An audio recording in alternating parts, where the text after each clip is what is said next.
And now for a taste of things to come.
What is going on, everybody, and welcome to another Simply Reliable Studios watch-along presentation as we are here tonight for the Jersey J Cup.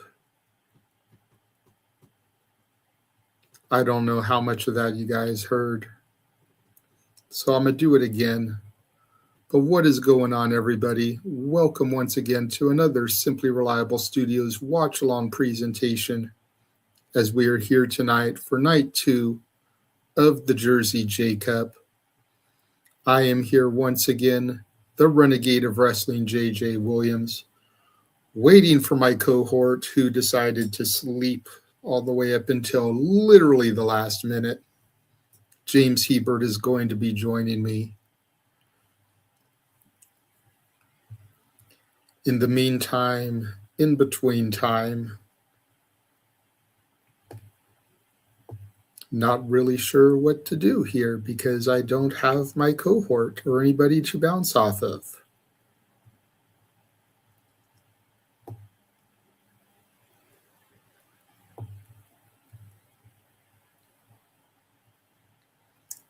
So while I wait for him to come, I am going to run the trailer one more time. And now for a taste of things to come.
And we're back, and we still don't have my cohort. I do apologize for this, everybody. But we are here for the Jersey J Cup night 2. Should be an awesome show once again if night 1 was anything to go by.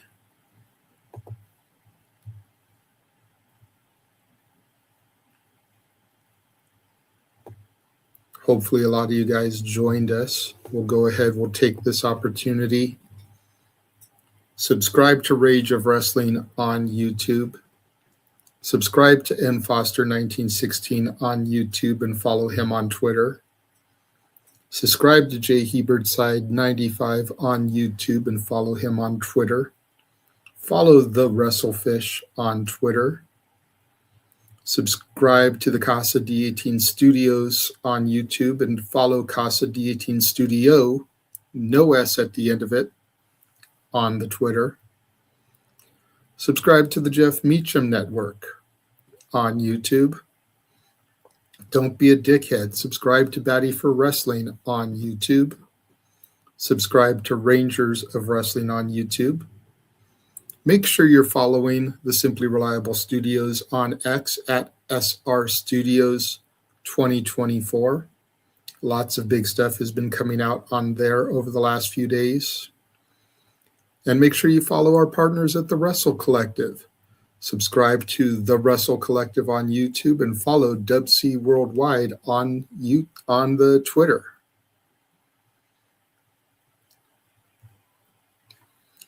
Make sure you guys tune in after this.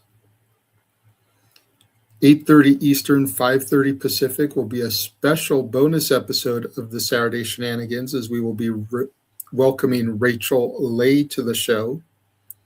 The Princess of Perfection will be joining the Shenanigans team, talking about Poder Mania and more. And yeah, lots of good stuff coming up. So make sure you guys are here for it all. Again, wish I could get more in depth into everything that's going on today, but my play-by-play guy isn't here yet. So, yeah.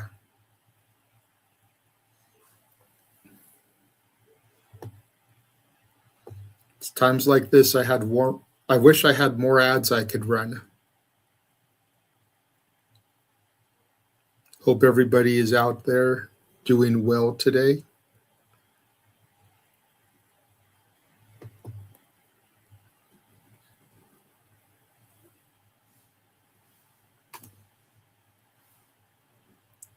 Apologies for the dead air as we wait. We've got about 6 minutes and 13 seconds, according to the counter here on Triller, before night 2 of the Jersey J Cup begins.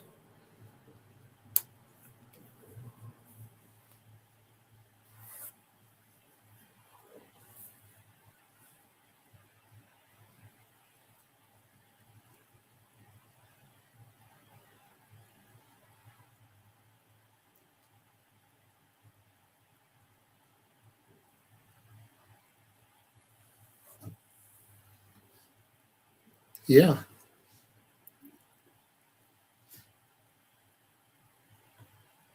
Hey there, it is the center of attention, Brittany Brooks here. This is your NWA Women's World Television Champion. This is the TNA Knockouts World Champion, Masha Slamovich. Subscribe to Rage of Wrestling on YouTube. Póngase verde. You better subscribe right now ahora to Rage of Wrestling.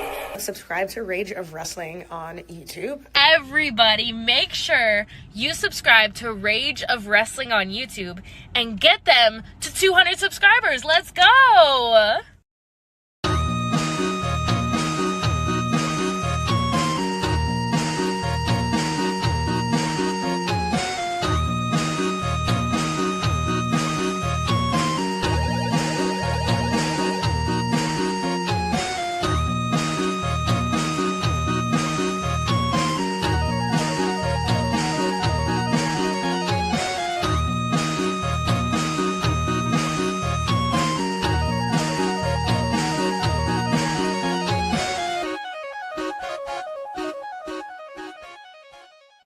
Get over here! And now for a taste of things to come.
Oh, the wrestling, damn it. Reason I am Icon Man is I'm about to eat food. Like, so I didn't want to look like I ate food on camera. I apologize for the late arrival, everybody. I am sore as a dog from shoveling out a spot for my car yesterday, and I'm really paying for it, and it caused me to sleep past when we were supposed to go live. Fucking joy. And there's more snow on the ground as we speak because New England! I love it here. Can you tell? At least the Super Bowl's not being played there tomorrow. Yeah, you ain't wrong now. I think it's being played up in Frisco in the Bay. Mm-hmm. I wish I was at the fucking Bay. Bet it's warmer there than it is over here right now. Fucking hell. Probably. Anyway. Well, we don't really have a whole lot of time to preview things now. Unfortunate. Yeah. Oh my god. No. We can talk a little bit about this, though. The match that we never knew that we wanted, and we're going to get it. He says he can play it back when? Give me like 3 hours. It should only be 3 hours. Yeah. 3 hours from now, yeah. Yeah. Sorry.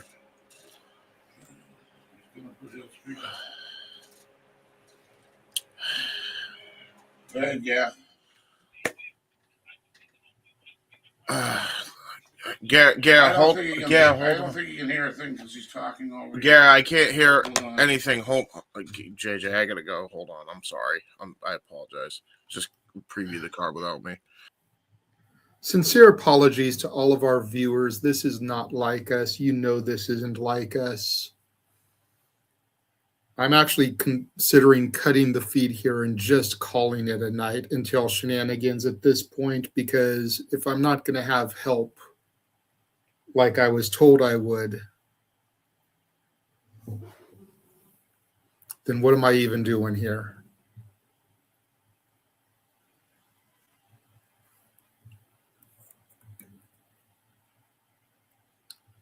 You know what, Nick, since you're in the chat, I'm going to send you the link because, darn it, then I can at least have somebody with me.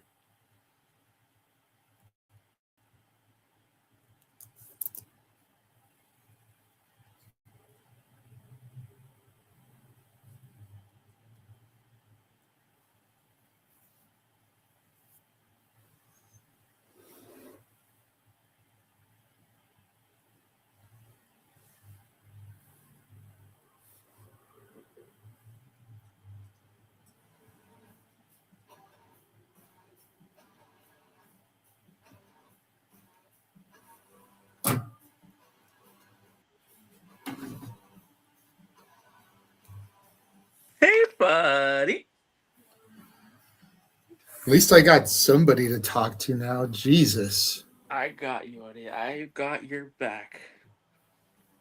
What I happened? do appreciate that. What happened with James? I don't. Well, first he overslept because we were supposed to be on the air 30 minutes ago.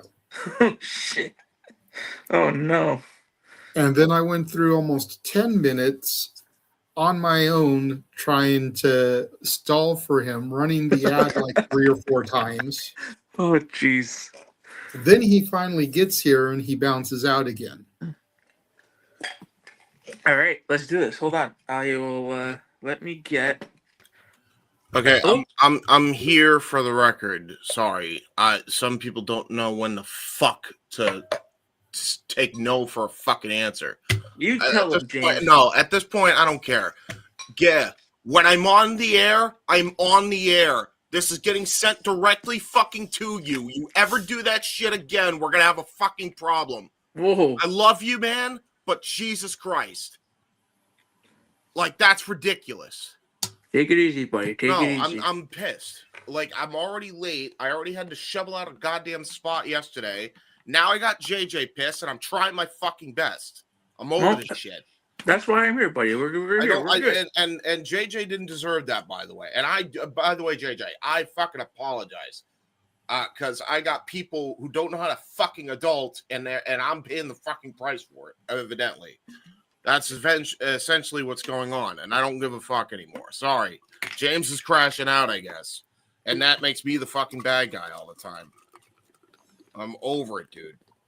Yeah, sometimes crash outs can make for good television. Well, Clip it. Not when I crash out. Everybody gets scared when I do. All right. But anyways, we're taking a look now at the highlights from last night. The last Outlaws.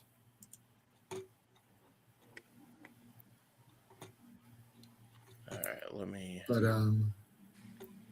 get on here, man. Like I was saying, though, we can't really get into previewing the card here now at this point. Unfortunately, we're just going to have to go match by match. As they show the hype packages, we can talk a little bit about things.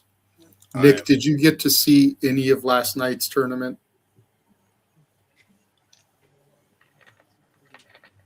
Nick. Go, Nick. Nick. Sorry, hold on.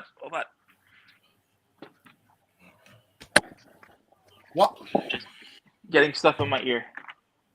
Mm-hmm. All right. So what's going on, guys? MJ rocking the same hoodie he had on last night.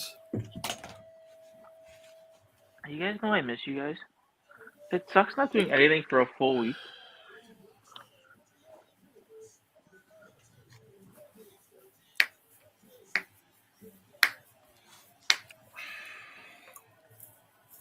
Is the JCW show on Triller?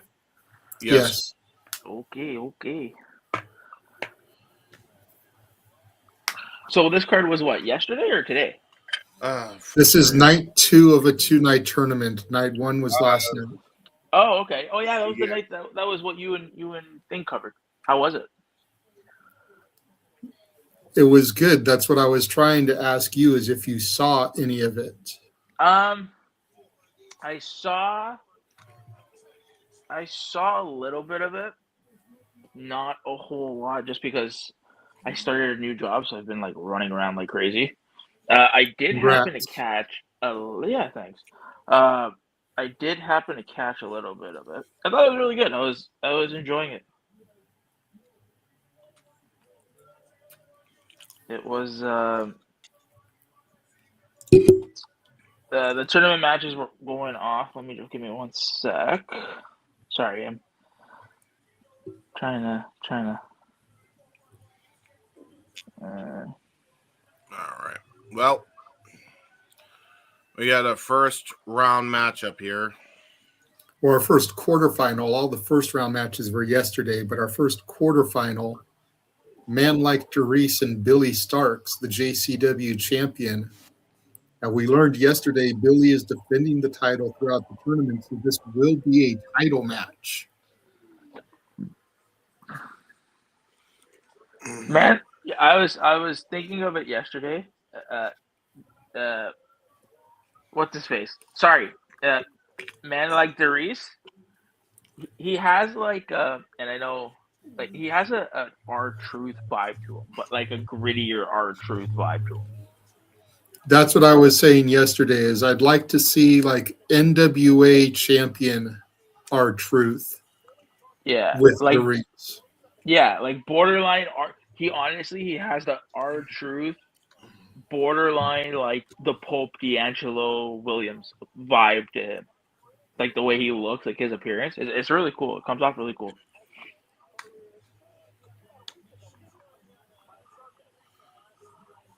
Fucking Billie.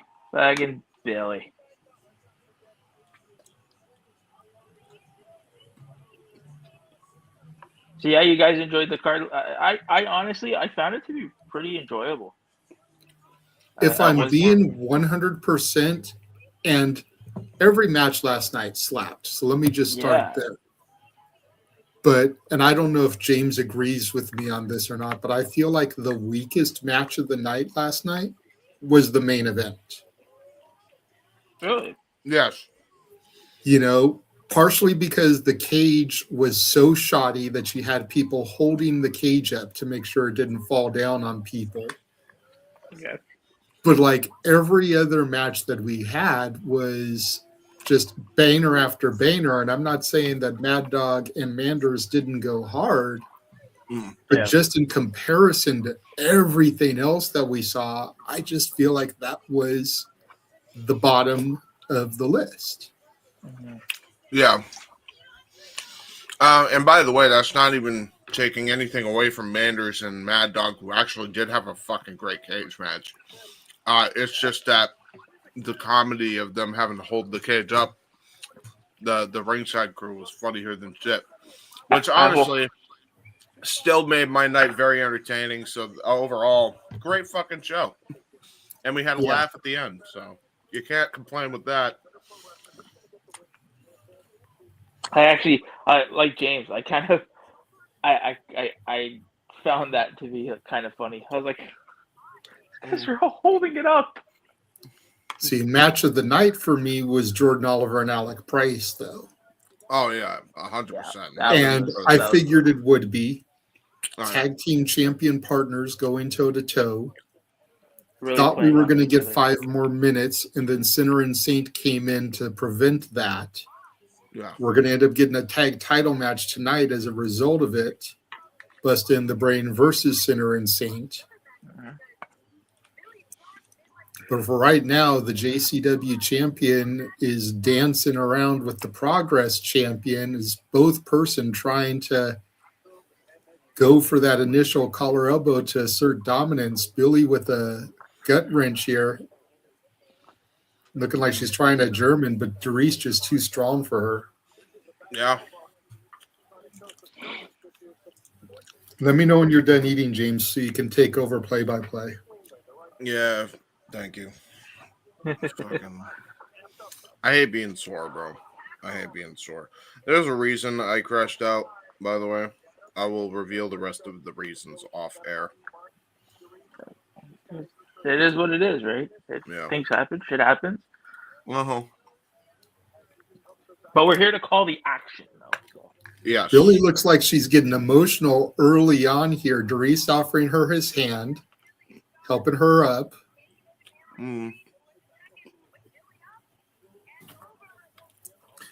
Oh, now Dereiss rubbing her head. Irish whip reversed by Dereiss sends Billie into the corner. Billie goes up in order of Dereiss off the ropes.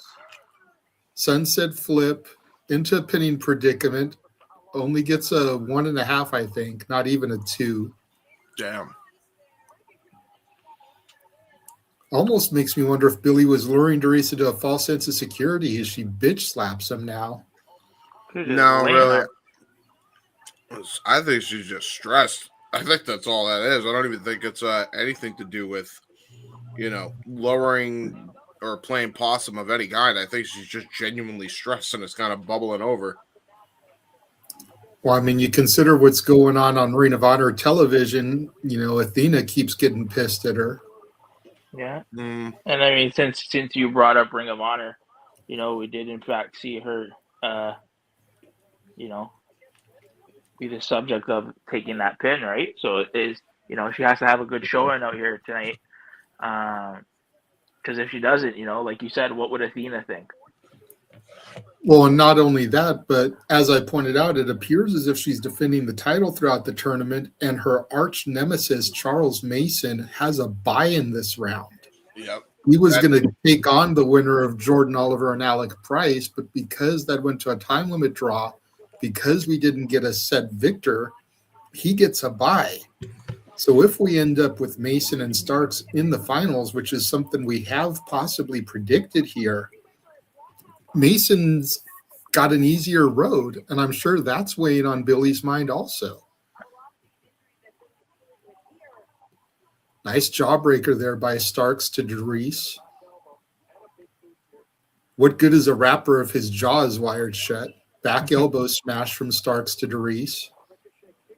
Now a boot to his face as he tries to charge in.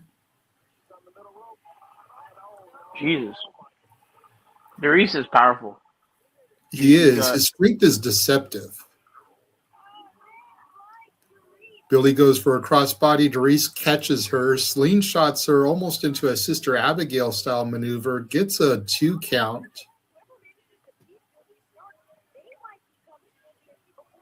Great offense there from Dereiss. It was actually an end of days, by the way. Shout out What there. did it say? Yeah. Bishop Dyer.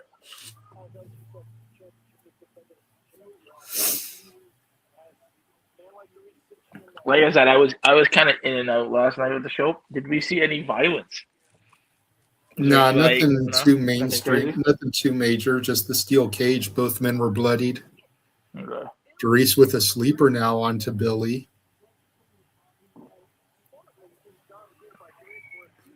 And now the legs grapevined. She got a black eye? Looks like it. Could be another part of her emotion. It's the black eye. She got sprayed. You can see her knees are bruised too. Oh, yeah. But keep in mind, she had a banger with Fancy Ryan Clancy last night.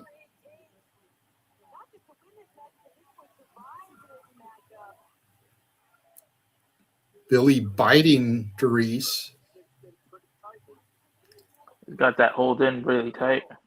Oh, I'm going to break it. At least trying to get to that rope.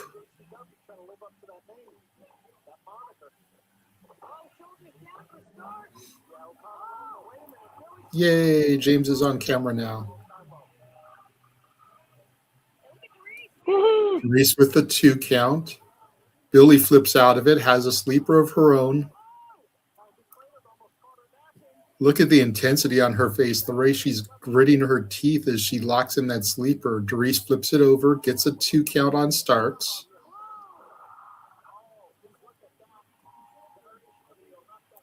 Dereiss with the opportunity to become a double champion here, as he is the current reigning and defending Progress champion. His title not on the line here. So did they say why, or did Billie say why she's defending her title throughout the tournament? No. Okay. And honestly, my audio is low enough. I didn't hear if they announced this as a title match, but I did hear them announce yesterday's as a title match. So I'm just assuming she's defending it through the tournament.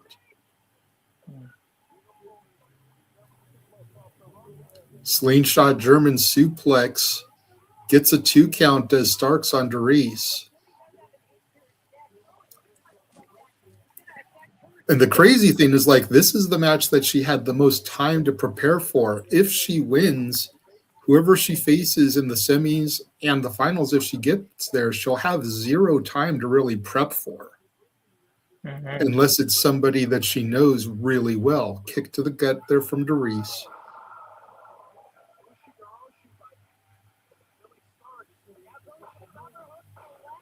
Ooh. Billie reverses into a neck breaker, suplex style neck breaker to Dereiss. Hooks the leg, gets 2, Dereiss kicks out.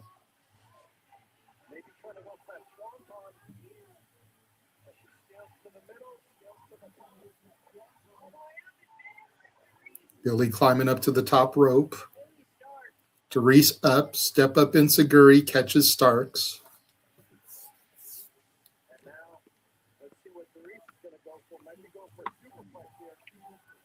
Dereiss looks like he's going for a superplex here. Billie trying to hold on. She holding on for dear life. Shots to the midsection from Starkz. Ooh.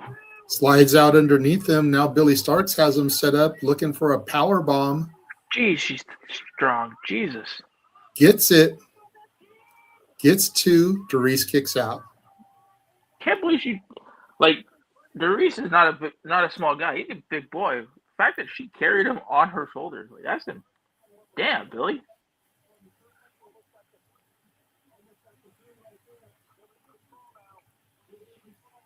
Come on, Let's Billie. not forget also how young Billie is. I believe she's only 22, 23 years old. What? I thought she was like 20 still. Maybe. I don't know. it's cool, like talent like that. We're watching them grow before our eyes, right? And that's a good thing about the indies. Like we're watching these performers grow, and seeing where they end up. Yeah, I mean, it's the same thing with Thea Hale. Thea Hale is 21, 22 also. Mm.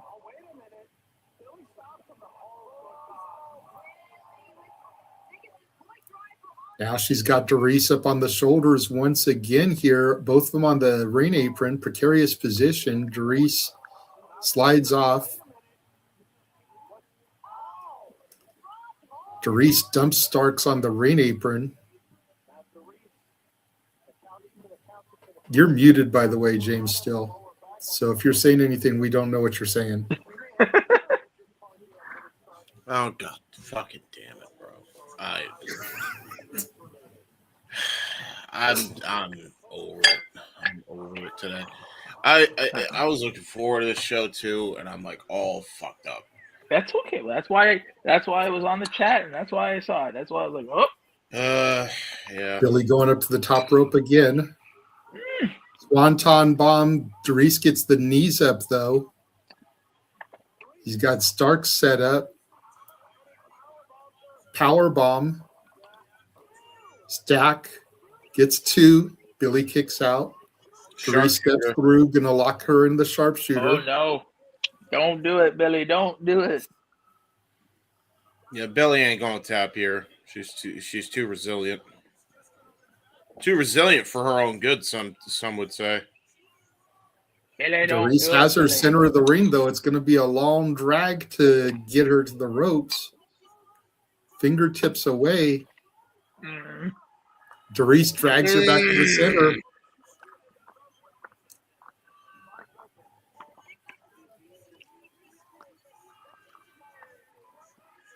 You got this, Billie. You do it. Oh. Yeah, punch him in the face. Ooh. But Darius still has the legs grapevine, so even though she's getting those shots into his face, he still has the pressure on the legs. Yeah, this is going to be a rough one. Oh, God.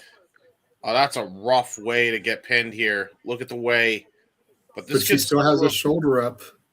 By the way, this could screw up Darius's knee. Oh, God. Using joint manipulation, though. Oh, small package. 1, 2, 3. She does it. She steals it there. She is pulling a Bret Hart, I'm noticing. She's winning without using her finish. It was very Bret Hart-esque of Billie here. And if you know the history of Bret Hart in tournaments, he did that. He won a tournament match with a different move every match. Yeah, I believe the King of the Ring that he won.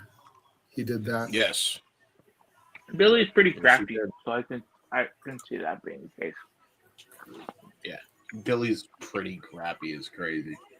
But I mean, not crappy, crafty. Grappy, no, I know. Oh, crafty. You said okay. I thought you said grappy. I'm like, what? As in graps? Like, goddamn. Billie Starkz advances. There you go.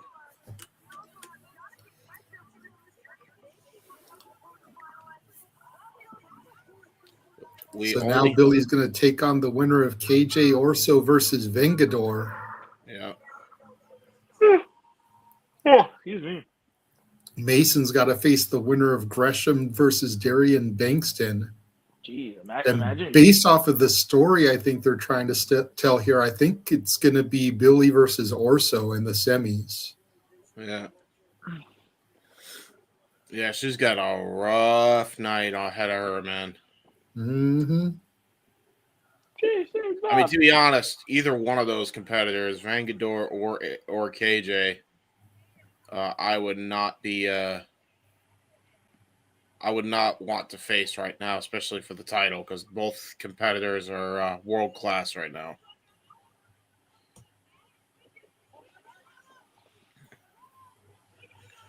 And now we're seeing Jordan Oliver's history in the Jake. He actually pinned Alex Shelley. That looked like it slapped, right? Had to have. Right? And pinning Charles Mason? No, or going against Charles Mason. Yeah. We should be mentioning, we should say, this is highlights of AEW superstar Jordan Oliver. Yeah, that is true. Yeah. Deserves to be highlighted.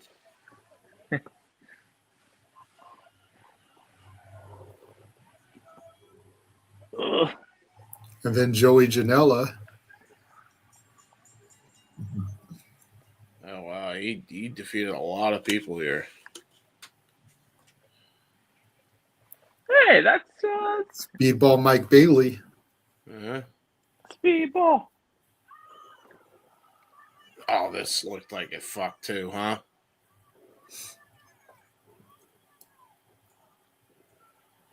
Oh.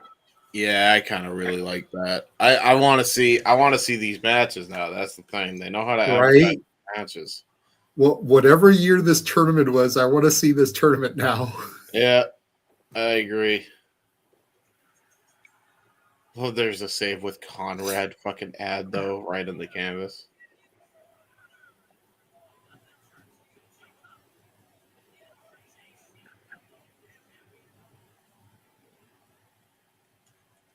Wow.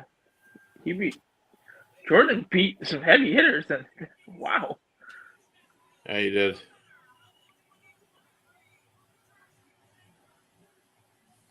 Shelley, Mason, Janela, Bailey. Like that's a laundry list of names there. Right? Now we got KJ Orso versus Vengador coming up next. Vengador.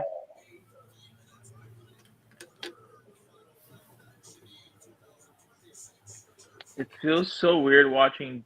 I know it's JCW. I know. It feels so weird seeing GCW stuff, and I haven't seen blood yet.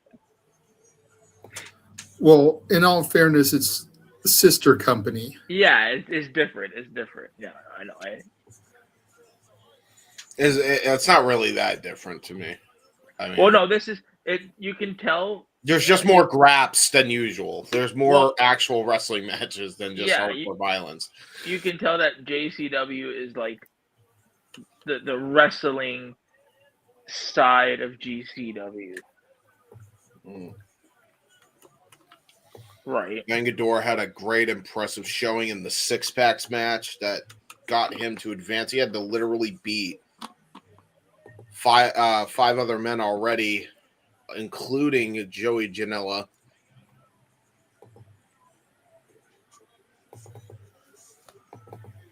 Vengador has been around the block. No, he's not a new. Honestly, I don't know if he's new for us, but it seems like he's been around for a while. They said he traveled Mexico City a few times, so I assume. I think yesterday they said that he's got like close to 20 years experience. Yeah, he wrestles like it was 20 years ago. The way he fucking goes, though, so nuts. Like that match last night was amazing. It was like usually a six-pack challenge is like, oh, it was nice. No, that one was very good. Like that was a fantastic matchup. Here we got KJ Orso. Yes, Mr. He doesn't want to be called Fuego, but I will always call him the former Fuego because it makes him mad, and he's an asshole, and he deserves it. Asshole. Okay, maybe not 20-something years, but close to 15 years. He started his career in 2012. Vengador? Yeah. Yeah. Wow. Was he in like any of the big promotions or? I don't think so. Maybe like one-offs, like he may have done episodes of Dark or Elevation or like Heat, Velocity type of stuff. Oh, Jesus. Oh, here we go. Here we go. Well, we're not wasting time. Gage is like, I got a tournament to win. Try to choke out Vengador.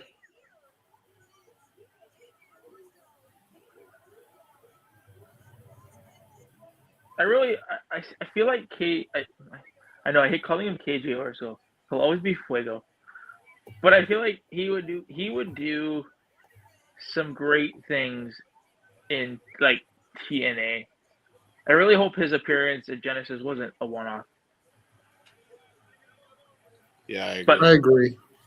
But anyways, here's the match. Ooh, I feel like this is gonna be very high flying. Yeah, these two very acrobatic, very aerial. Although KJ definitely showing his technical prowess, but don't sleep on Vengador. He's shown he could tie it up with the best of them as well. Oh, trying to demask the luchador. He's jealous. He's jealous of Senior Vengador. He's like, I remember when I had to lose my mask, and then I became an asshole. Got a neck breaker off and a kick out.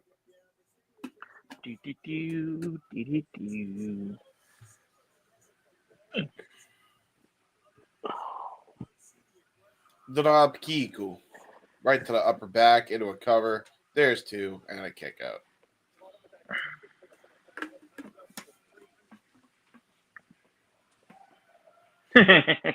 What a chant. We want Fuego. Hey, listen, me too. What a chant. I want to feel fire. God damn, it's cold enough in Mass. Yes, tis cold one out there. Nice drop kick there by KJ Orso. Only gets a 2 count. Vengador pops his shoulder up, and now a sleeper hold. By the way, the matches are good so far, by the way, folks. Don't think it's, the show's boring. No, I'm over it. I've been dealing with some shit for the last 24 hours with people. So, obviously, that's fun. So, I'm kind of just tired. So, I will do my best. KJ may pick up the slack where I am lacking. Nice test for my throwing forearm smashes. Now KJ biting at Vengador. Bite him. I would say he's taking a bite out of crime here, but he's not really. Ooh. He's the criminal. Rising knee strike though. Spreading a ball into a cutter, dude. Holy fucking sell job by KJ. Into a cover and a kick out there by Mr. Orso. That was a great cutter. Mr. Orso is just mollywopped here.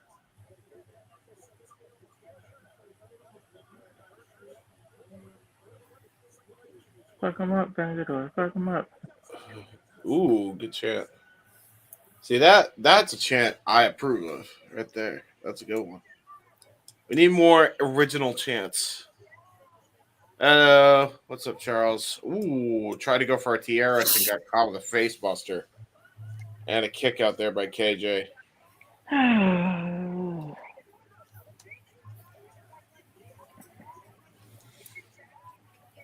Good action so far between two guys, as these two individuals, as we expected it was going to be. Yeah, it's at right now. It's at its first gear. Give it a little bit of time. It'll kick it up. If you calling this first gear, look at that. Although Blue Thunderbomb will never get a win. Hi, JJ. You want to rant? Stealing my shtick, James. You want to rant on the Blue Thunderbomb? That is my shtick. That is my joke. You still one of mine. Walter stole it from me on Thursday doing the MLW show. And now you're stealing it from me today. You could take one of my jokes. I don't know if I have any, but you could. You don't really. Do I not? I'm not funny, guys. I'm sorry. No, that's not true. You're very funny. You just don't have like a signature joke. That's true. I am a very spontaneous person. What the fuck is this tree of woe? Oh, character assassination! Well, Vengador was hung up on the top rope. And now gonna go for... Oh, no. Was that a Mystical Bomb or something? Yeah, Mystico into the freaking arm lock crossface.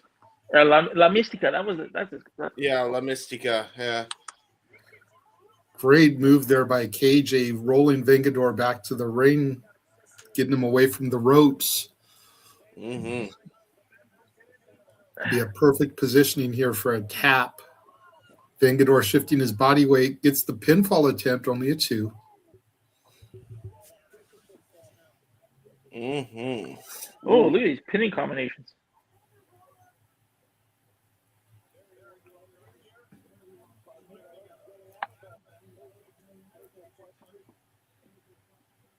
First chop. Ooh.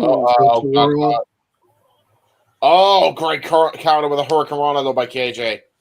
Only got a 2 count. Very, very close, though, for KJ to advance. That was a surprise roll-up of his own there.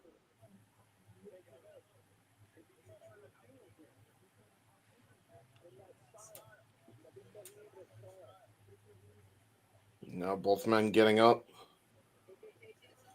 KJ with a running start. Tried to go for the La Mystica again, got countered.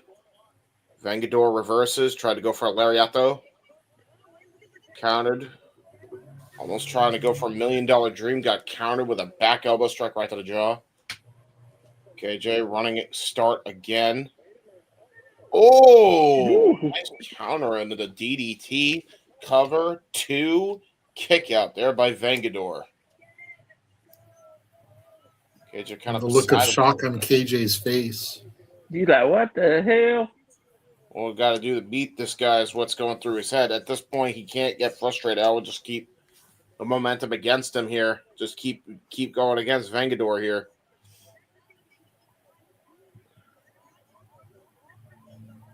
KJ asshole chance. Typical. Setting up for character assassination. Reverses out of it. Rolls through. Uh-oh. Oh, what a buckle bomb. Shoulder roll into the buckle bomb by Vengador. That was very nicely done. Oh! Alley-oop into the cutter. And only garners a 2 count. Honestly, that I thought that would be it because that was a snappy cutter.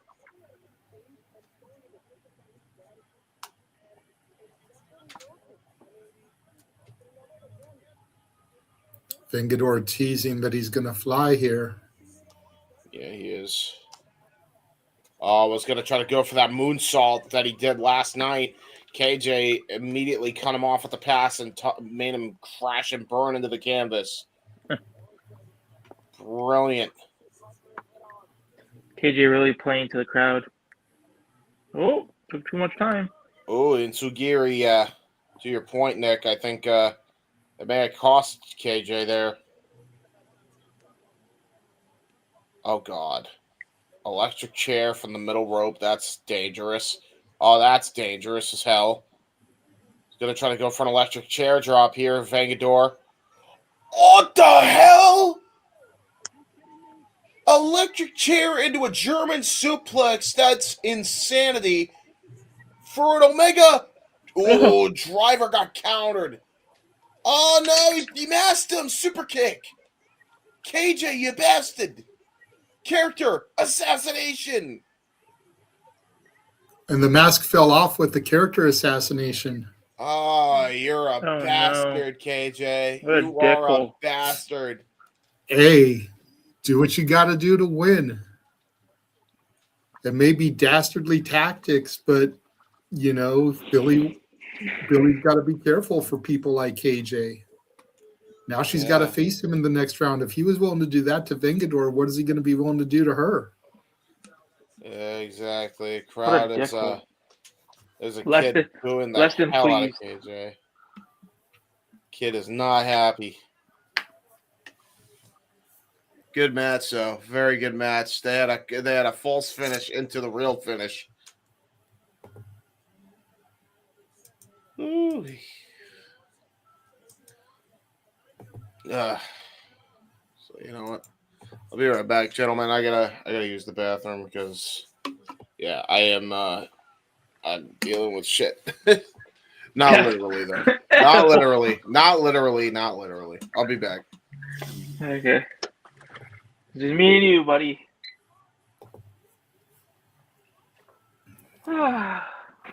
And just for everybody watching, for the record, like, yes, Triller is showing updated brackets, but I've got Triller Cast on my TV right now, so I'm making the bracket on my own, updating it. So JJ's putting in the work, y'all. that's right. So show that love and support. There you go. Check out our But that's YouTube what we're channel. looking at now.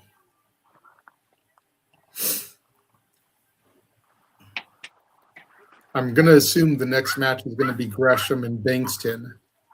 Yeah, and then we'll get one of our non-tournament matches as a little buffer before getting into the semifinals. Yeah, giving everybody a chance to kind of like readjust and recoup. And we've got 2 tag team matches and the Jersey Cup Lotto. So I'm assuming that we'll get one of the tag matches, then we'll get the semifinals, then we'll get the other tag match, and then we'll get the Lotto, then we'll get the finals. As we take a look at Hayabusa returning to the United States for Joey Janela's spring break, which I will be at.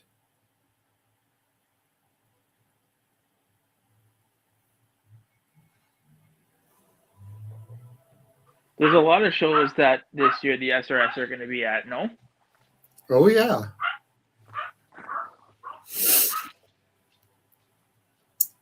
I mean, just in the first third of the year, I don't know about everybody else, but I was at House of Glory.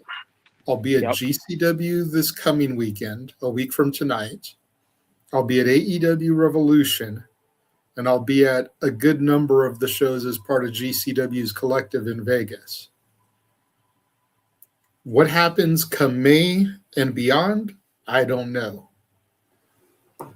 You know, and I don't know what any of y'all may be going to. I'm assuming you're going to Dynasty, correct? That will be a long shot. I don't know. I don't think so. I don't think any. I think if I had to go to one show, it actually would be the Maple Leaf Pro in Windsor, just because that's closer to me. Gotcha. But like, yeah, going all the way out to Vancouver for Dynasty, that might be a little hard to do. That's right. I forgot that it was in Vancouver. For some reason, I thought it was Toronto. Oh no! If it was in Toronto, I'd be like every day from now till then, honey. Here we go. She'd be like, "No, leave me alone." She's like, "We'll only go if you start doing smut on the air." Hey, we're not allowed.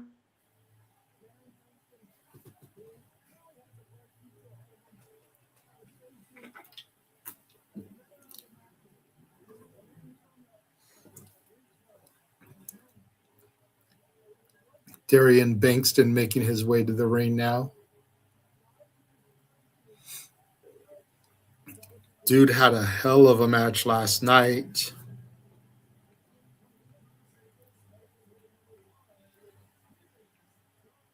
Defeating Judas Icarus, half of Sinner and Saint.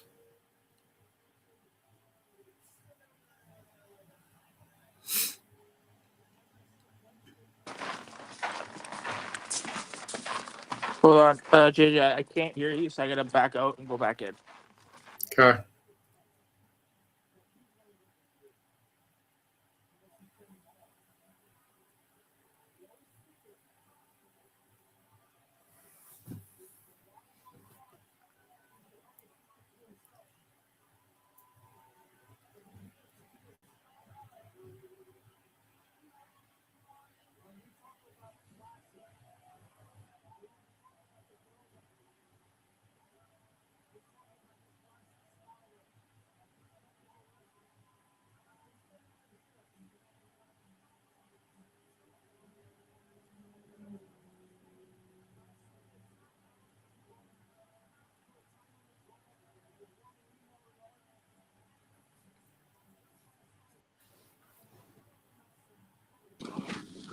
Yeah, sorry, I just got a phone call, and when I get a phone call, I get You guys all get muted. It's so weird on StreamYard. Gotcha. Ugh. Jonathan Gresham making his way to the ring now. Defeated Adam Priest yesterday in the opening round. See, okay. The MLJ handshake to the referee. You might think I'm crazy. I really didn't enjoy the Gresham Priest match. How come? I don't know. I didn't feel interested in it. I don't know why. It didn't grab me like I thought it would. I hear you to a certain extent because I know that last week was Superpower Slam, and to a certain extent yesterday, Ryan and James were unimpressed as well. But what you have to remember in all this is these are Gresham's first matches back since suffering a stroke. Yeah. So he's probably not trying to go 150% like you would normally get from the octopus. Yeah. Because he's still testing his limits. Yeah, I think wasn't that his like second match back? Yeah, to my knowledge. And here's number 3. And I could see him going down here, putting over Bengston, just so that he doesn't have to go that deep in the tournament. If he survives this, I don't think he's getting past Mason. No. I can't see that either. I think Mason, like you said, just coming back 4th match in, I think Mason will definitely take advantage of that. Especially, multiple matches in one night. Yeah. After recovering from a stroke. Like, to Gresham's credit, he's taking the bookings, he's getting back out there, but I'm not expecting, for lack of a better term, real Jonathan Gresham. Yeah. For another few months. Right now, I think we just get this more playful Jonathan Gresham who's like, hi, guys, I'm back. Did you miss me? We're going to take things a little bit easy because I don't want to have any issues, Yeah, no, I can't. I agree with you completely on that one. I'm gonna have to bow out, guys, because I am being basically told I got to be off, which is fucking aggravating as shit. I was really looking forward to this, and now I can't even call the ending of this fucking tournament because of bullshit in life. Hopefully this tournament ends at a reasonable time then, because I do have the interview at 8:30, so I have to be off here by 8, whether this tournament is over or not. Great.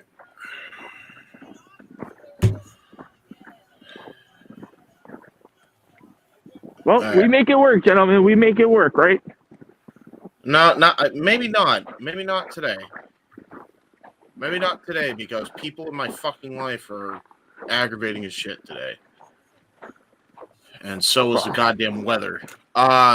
Which is part of the reason I have to fucking go. I'm gonna try and come back here at least by 7. So that way you can get off, JJ. I'll at least call the ending of the tournament. I'm sorry for all this shit. Like I'm gonna have a word with everyone involved after this. And if I get shit on, then oh well. Well, if you think you're fucking pissed, imagine how the fuck I'm feeling right now. Trust me, I'm fucking mad. So yeah, you guys have a good show. I'll come by towards the end so that way you can do the interview. Yeah, peace.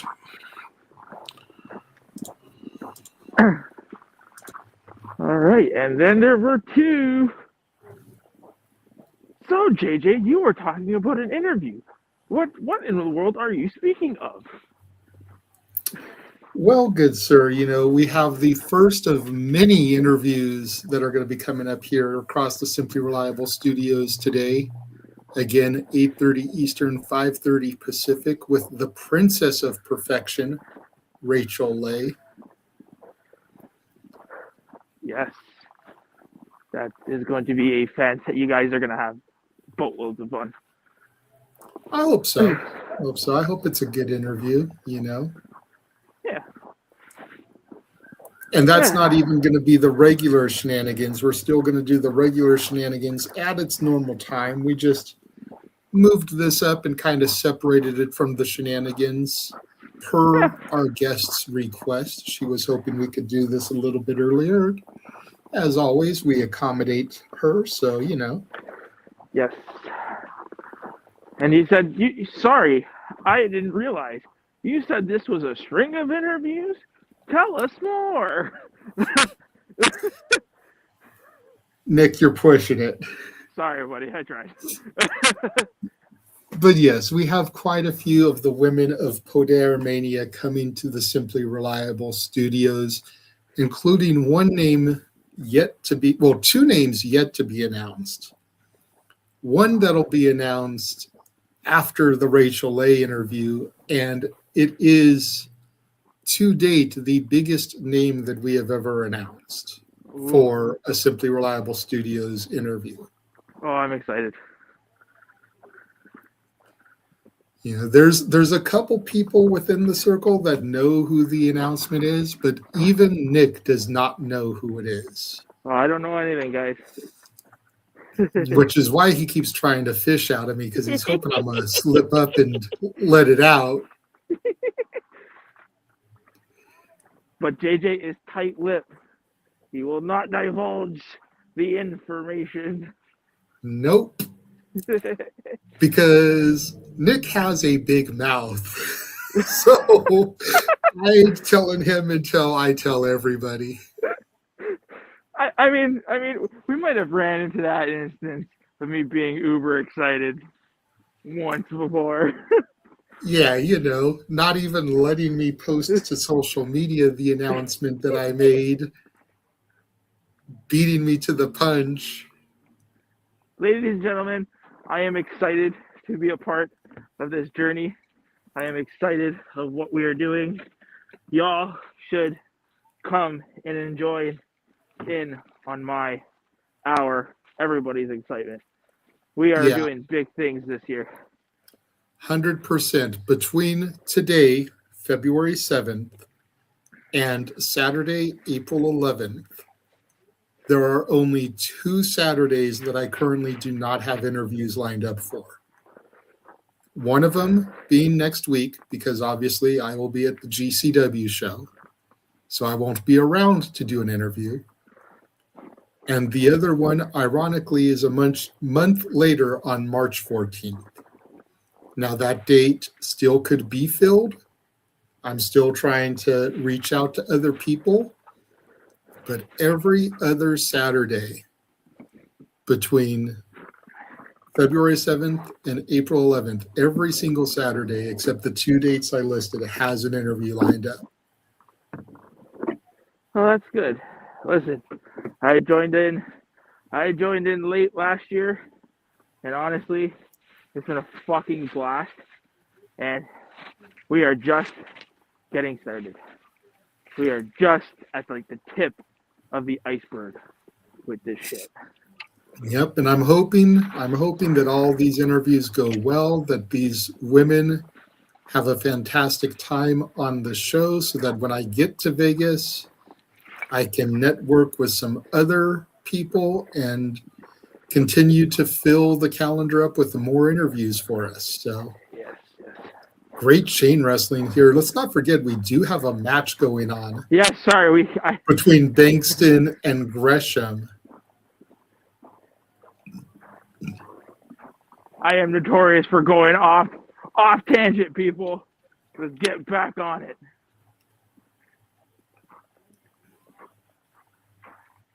Yeah. Whew. Who is Gresham calling? Oh, wait. Okay, so Bengston threw like a fake basketball. This hot blonde just brought the imaginary ball back tossed it to Gresham, and now he's pretending to hoop. Again, they're stalling because keep in mind, this is only his third match back since a stroke. Yeah. So taking a couple minutes, letting his heart rest a little bit from the stroke. You know. Dribbling the imaginary ball. It feels natural though, right? Like it's not coming off as, I mean, to me at least, it's not coming off as if they're stalling. It's actually coming off like they're playing to the crowd, right? But this isn't Jonathan Gresham normally. He's not usually this comedic. No. Which is why it throws a lot of people for a loop here. Yeah.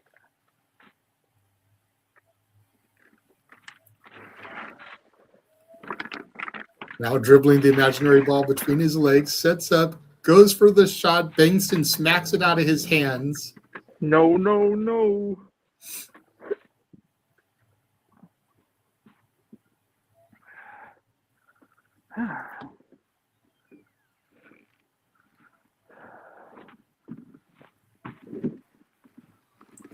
Now an arm rainer to Gresham. 20 minutes remaining. So apparently each of these matches have a 30-minute time limit as opposed to the 20-minute time limit from yesterday. Well, I guess reason for that being is because they're in the quarters, right? Well, I would think that at least the quarters would keep the 20-minute, and maybe when we get to the semis, go to 30, and then the finals could have a 60. Yeah. Nice monkey flip there from Gresham, but Bengston continues to hold on to the wrist. That definitely would be a good breakup of it, too. Drop kick to the leg, sends Bengston inside out. Gresham's looking good here. And again, I don't know if I could deal with the stalling for 30 minutes. No. To your point, it seems natural for a 20-minute time limit. But for a 30-minute time limit, I don't know if I could deal with stalling for that much of the match. No, there would definitely have to be more substance. But again, if we're looking at it like this is Jonathan Gresham's calling card, right? He is that submission, that tactical kind of wrestler, right? So we're seeing him as he were, right? Maybe not to the level that we are accustomed to, but yeah.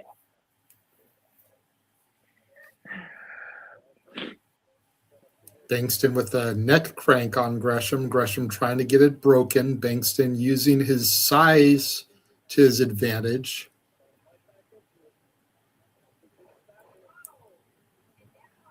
Not sure who has the strength advantage here. Bengston definitely has the height advantage while Gresham has the experience advantage.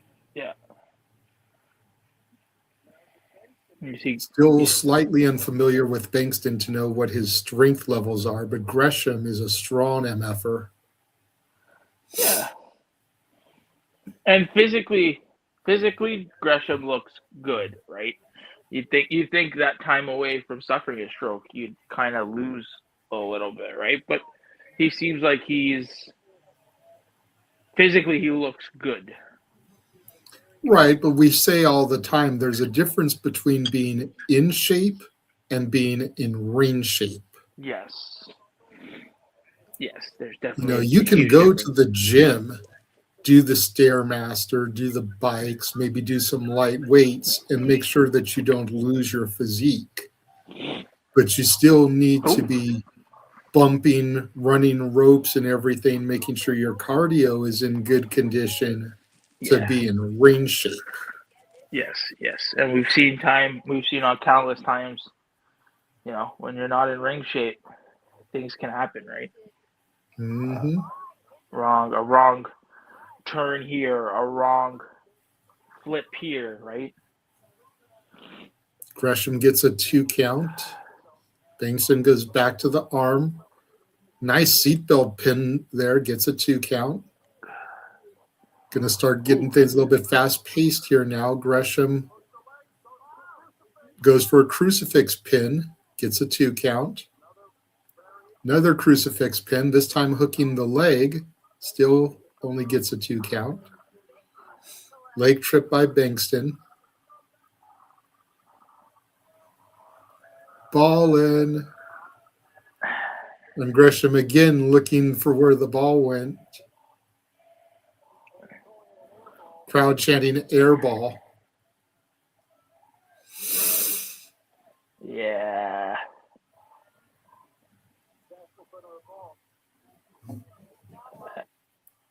Here comes the girl again. Tosses Gresham the ball back. What would have been hilarious is if that could have been Jordan Grace bringing the ball out.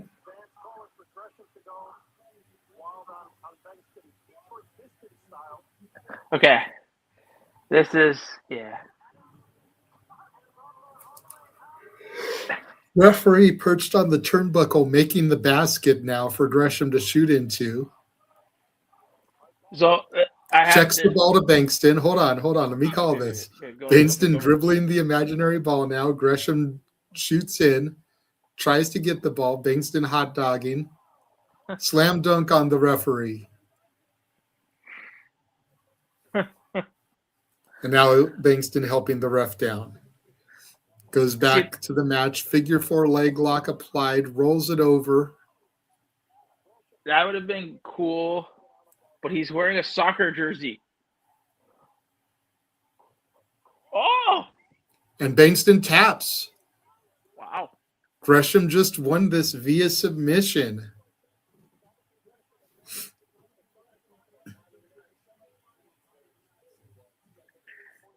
Wow. I didn't. Okay.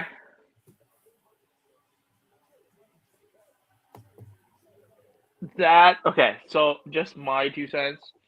That the beginning kind of fake out that they were doing, it was good. That second one, I think, was a little bit too much.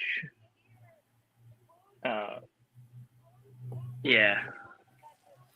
Oh, the imaginary basketball spot? Well, I mean, the first imaginary basketball spot was good. I think the second one, the fact that the ref going up top and making the hoop, and yeah.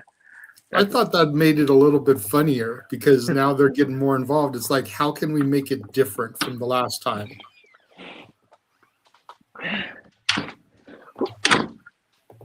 Oh. It would have been cool if they actually gave him a real ball. Gresham dribbling the ball now.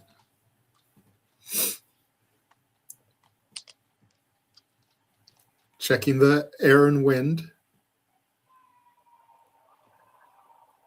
Puts the shot up. Bengston runs. Gresham chases after him. Okay. And there we see our updated brackets, which, again, just had up there because I updated it. Mason and Gresham, Starkz and Orso. Ooh. I mean, yeah. I think I know who. I think I know what the finals is going to be. I mean, all four competitors are great, but you'd have to think, based on I think the last JCW. I mean, this is the last JCW I did last year.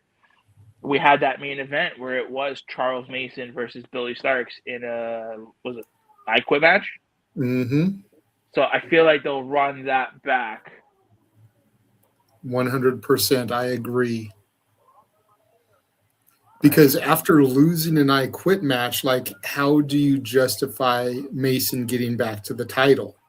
Exactly. You put the title on the line here, and you have, Mason versus Starkz in the finals. Thus, and I think that's where Mason gets the belt. Mm-hmm. I think Mason beats Billie.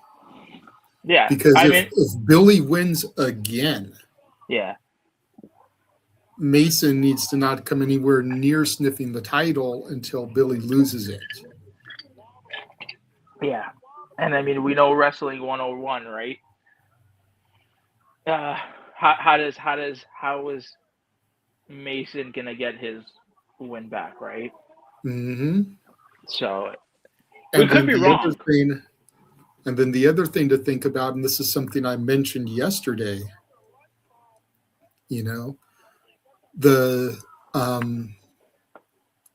ever since Masha was J-Cup champion and, you know, had what happened to Masha happen and she had to surrender the title and then Billie won it, the JCW champion hasn't been seen actively on the GCW shows like it was when Masha was champion. Mm-hmm. We need to get a champion that's going to be visible like that. And for whatever reason, Billie hasn't been booked on the GCW shows to that extent, Mm-hmm. but Mason has. Yeah. So by putting the strap on Mason, you then get the JCW title onto more GCW shows. Because JCW is the little brother, little sister that runs a show every month, every couple of months. GCW is the big brother that does shows like almost every week. You know? So you want that visibility. You need the champion that's going to be there multiple shows. You're right. And I think and Mason would be that kind of a guy. Yeah, with Mason not being contracted to a big company, whereas Billie is All Elite, is on Ring of Honor. She just may not have the ability to be there as often because she's essentially at the whim of Tony Khan. Yeah. And I'm not saying that as a negative thing. AEW people don't come at me. But it is the way it is. It's the same reason why I could see come the end of the month when Busta and the Brain defend the titles against Vandal 48. I think they're losing the belts to Atticus and Otis. And then you've got Atticus and Otis as the two-man power trip of GCW, much like Austin and Triple H. Atticus is the world champ, Otis is the ultraviolent champ, and together they're the tag champs. Yeah. I see that too. And if they freebird it and bring Napier in there in some instances to defend the title also, that's a great way to do it. As we've now got Sinner and Saint coming out, the two guys who effectively gave Charles Mason the bye because we were going to get 5 more minutes after Alec Price and Jordan Oliver, and these two came out, attacked them so that didn't happen. These guys heavily responsible for that bye, and now they're getting a tag title shot. Like I was trying to say earlier, the match I didn't know I wanted until I knew I was getting it. Because I've been a huge, advocate for Sinner and Saint. Yeah. Judas Icarus, the current reigning and defending Prestige World Champion. Prestige about to have their final show ever. Oh, really? Mm-hmm. Company is going out of business. Icarus is defending the title at the final show against Kevin Blackwood, who that final show is Blackwood's retirement match. So we end up with the opportunity where Blackwood could win the title and retire as champion. Wait a minute, Oliver's coming out by himself. Where's Price?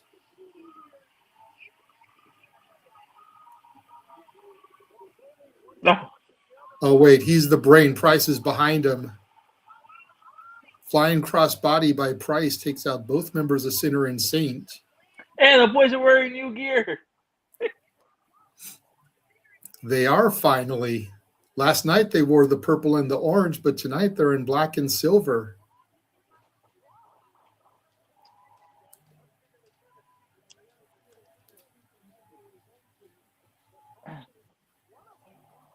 think the AEW paycheck is finally coming in. Right? Cleared the bank. Uranagi from Oliver into a leg drop to Icarus. Hooks the leg, gets a 1.5 count.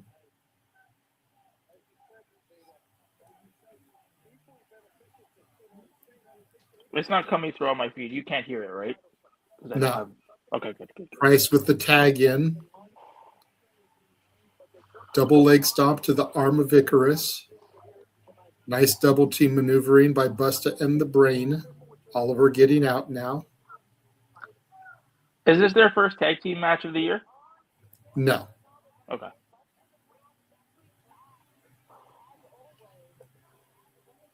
I don't think so, anyways. I could be wrong. Pretty sure they've had a match on AEW television since the year started. Yeah. No, sorry, I meant on the independents. Independents. Because we do know that they have had matches in AEW, but that's not no here or there. I'm just wondering if they've had any matches in on the Indies. Pretty sure they have, yes. So Sinner and Saint, can you tell me? I don't really know much about Sinner and Saint. That's crazy because they're Canadian, eh? Ash, I think you know all about them. No, I don't.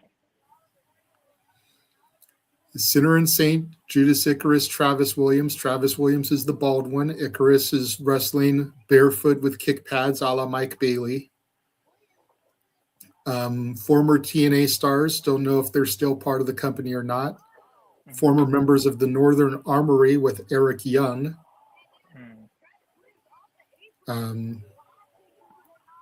Like I said, Icarus, the long-haired one, current Prestige champion.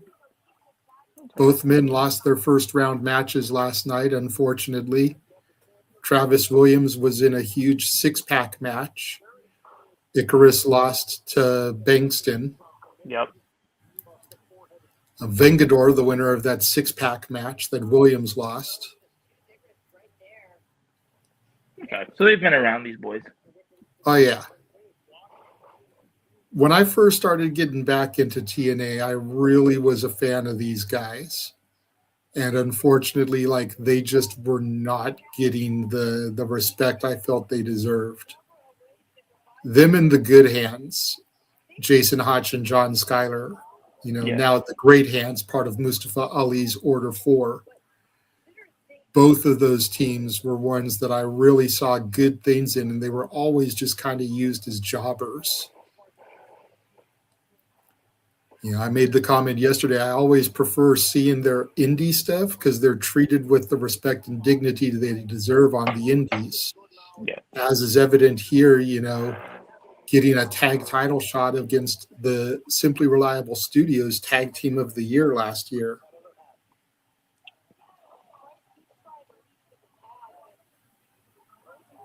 Ooh. That was a nasty arm drag. And you can see, sorry, who did you say the bald one was again? That was Travis Williams. So you could see that they're really cutting off their side of the ring. They're trying not to give Busta any room to make a tag. Well, again, despite the fact that we're looking at the two-time GCW tag champions and the latest All Elite signing, Sinner and Saint have more experience as a tag team. Remember, Price and Oliver haven't even been together an entire year yet. They only came together for the first time April 18th last year at Joey Janela's Spring Break 9. Yeah. That's still 2 months and some change away from their year anniversary. It's crazy to think that Busta and the Brain haven't been tagging for so long. I know some people just have natural chemistry, which they do. But in that, Sinner and Saint have been tagging together for years. Wow. So they've got that experience edge over the champs. Yeah. And you can tell, it's very evident that you can tell, Sinner and Saint, their movements are very fluid. You know, they have great combination offense. So you can definitely tell, like you said, they've been tag teaming for quite a while. Yeah, honestly, if I'm Tony Khan and I'm trying to boost my tag division like it seems like he has been lately with both the men and the women, if they're not still contracted to TNA, I'm thinking about offering Sinner and Saint a deal. Because the Young Bucks can't be your anchor forever. FTR can't be your anchor forever. Yes. You know, you can't rely on the Hurt Syndicate, you know, with Lashley and Shelton being as old as they are to anchor your division. You need young, hungry teams. Yes, absolutely. And both these teams are just that. You know, we've made comparisons to Busta and the Brain and the Bucks in the past. This literally could be your Young Bucks / FTR of the future.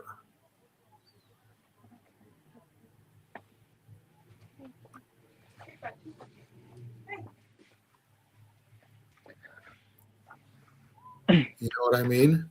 Yeah, no, I definitely get it. You know, I'm trying. I agree with you.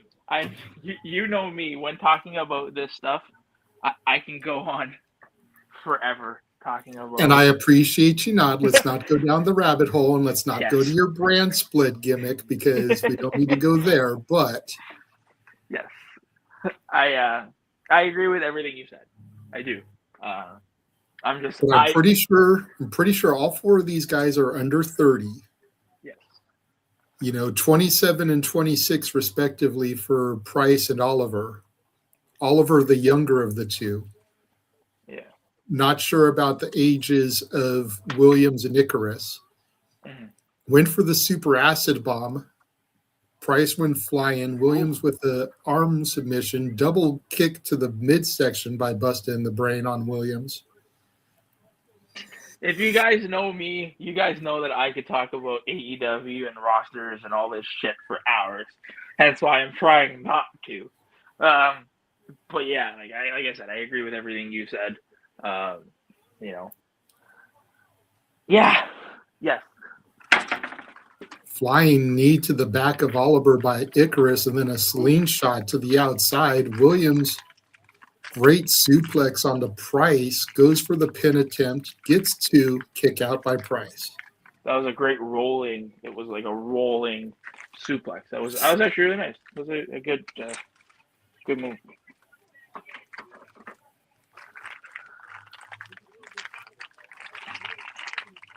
Icarus gets the tag from Williams.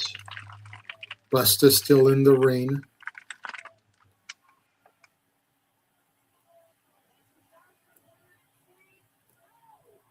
Big running boot from Oliver. Travis Williams goes for the handspring, eats a drop kick by Oliver. Icarus has him set up. Oh, nice flying leg drop there from Price. Oliver runs in with the Meteor to Icarus. Oh, here we go. Going for the super acid bomb again. And they hit a hit. Connects this time. Oliver telling Price, go for the pin. There's one. There's two. Williams breaks up the count. He's like, not today. Charles pointing out in the chat that they have members of Injustice on the AEW roster, and Myron Reed and Jordan Oliver. So if TK wants to do the Rascals versus Busta in the Brain, it would be interesting, considering it would end up probably being Myron and Dez against Busta in the Brain. Although I say still go for MSK, do Dez and Wentz. Well, I think they were getting that. No, are we getting that? No, we're not getting that tonight. No, yeah, we are getting. You're right, though. You could do that. There's a lot of different things you can do. But, I mean, like, just to highlight this match, these guys are hooping. They're They always do. I mean, since you've been tuning into these, Nick, have you seen a bad Busta in the Brain match? Oh no, man. No. And you've never seen Sinner and the Saint. No. What do you think about them? They're good. They're good. Like I said, they have that. You can definitely tell that they have that chemistry. Like they've been doing this for a while. A lot of their combination offense is really good. This is Icarus in the ring right now, right? Yeah. Yes. The fact that he has like that, he has a gothic speedball Mike Bailey look to him. Phenomenal forearm there by Oliver. Handspring clothesline from Williams. Ooh. Springboard clothesline from Price. Everybody down. No, they're really good. Whoever gets up first will probably have the advantage here. Yeah, I wonder who. Yeah, no, they're impressive. They're very impressive. Sinner and Saint. Yeah.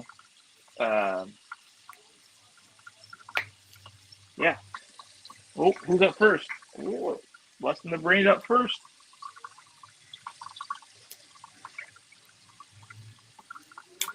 Well, but Icarus got the tag first. Oliver's still trying to get to his corner. Williams dragging Oliver. Oliver's still trying to get to Price, but Williams holding on, preventing it. Elbow smash to Williams. Nope. Still unable to get there. There you go. Finally get the leapfrog over Williams, and here comes Price, the legal man. Icarus comes in illegally. We got the Brain going rough shot on both of these fellas. Ooh.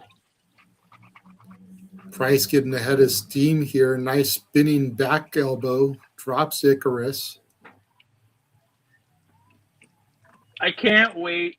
And this is a testament to how far I think these boys have come since I've tuned into Bustin' the Brain. Like, I can't wait until they have a proper match with like you said, with the Young Bucks and FTR and those guys. Like that's gonna be something. A true test. Yeah. Like, and this is the only thing I'll say about AEW or any other major promotion because we're trying to focus on the show. What we saw in the beginning, that was kind of their test run. Can't wait to see them getting in there and really mixing it up in the tag team division. And I will leave it at that.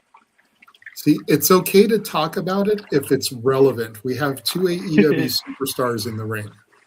Yeah, but then so it's kind of relevant here, as long as it doesn't take away from the match. Exactly. Nice German there from Travis Williams to Oliver with a little bit of an alley-oop from Icarus. Tag made. Icarus now legal. Price in the ring by himself. Sinner and Saint going to look to isolate him like they have been all night. I think if you really want to know what my thoughts are in AEW and rosters and everything, come and watch our shenanigans. You'll hear me about it quite a bit on there.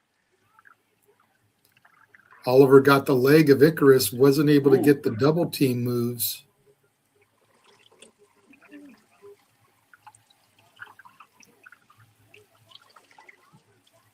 I do want to highlight. Master. Ooh, that was a nice move. Oh, here we go. Ah! Tope con hello. Oliver with the roll through. Only a 2 count. Oh, another one. Sunset flip attempt. Gets a 2 count. Crucifix pin. Ooh. And that's it. That's the 3 count. Wow. Oliver retains the titles for Busta and the Brain over Sinner and Saint. Nice. I mean, you'd be crazy not to keep the titles on these boys, right? They're, yeah. It's all just a matter of how often Tony wants to book them. Yeah. I think that's a big reason why Santana eventually lost the House of Glory title.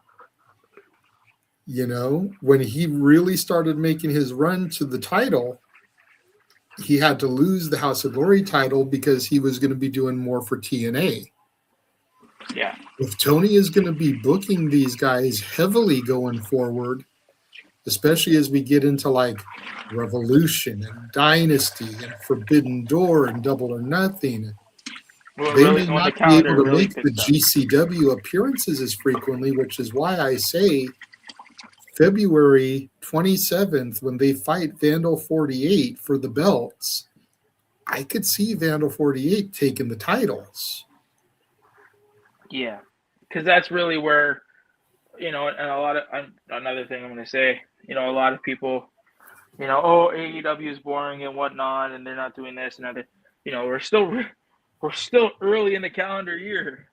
We haven't even touched Revolution yet. So I mean, for those people out there which is why I could see the end of February kind of being it for them in GCW for now. Yeah. Because that's when we're really going to start making that push to Revolution. Yeah. What is this? This is another commercial for Joey Janela Spring Break 10. Is it? Oh. No, isn't that the Sandman? Yes.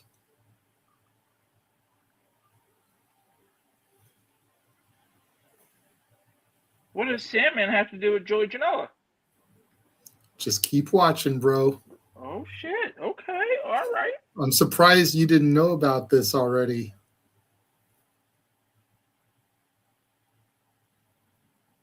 Oh. Okay, then. Wow. All right. JJ, who's going to Vegas? It's you and who else? Me and Walter. Y'all got are you guys gonna go see these shows? Yes. Oh, y'all are lucky as shit, dude. Jesus. That's man. The fact that you and Walter are seeing all of this stuff that weekend, y'all are lucky. Like, you guys are gonna have so much fun. I know. Here's the thing that kills me, though, okay? And I mentioned this yesterday. May 2nd, ECW is doing a show in Philadelphia at the old ECW arena. Yeah, the 2300. I think Sandman's final match should have been there. Yeah. You do something at Spring Break to set up the final match, because you're going to have all those eyes on Spring Break with it being WrestleMania. But then you do the final match at the old ECW arena. Yeah, that would be really special. And I'm thinking they could still pull it off, because you have I know it's GCW and there's really no disqualifications, but you have a schmozzy finish, a no decision. Maybe neither man answer a 10 count or something, whoever his opponent is. Yeah. Or you get a time limit draw. Yes. Okay. And then you set it up for the rematch to run it back. We have to have a decision. We're going to run this back at the 2300 at the ECW arena. Oh, that'd be... I wouldn't even be disappointed. You got your booking hat on.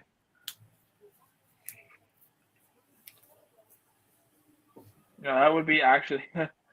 that would be a smart booking decision. You make too much sense with that there, JJ. See, this one is interesting to me because you've got Joey Janela and Tommy Billington, the new Dynamite Kid, taking on Mad Dog Connolly and Gabe Kidd. Yep. Like the last time I think I saw Gabe Kidd in GCW was when he fought Josh Barnett at Bloodsport. And I think that was last year.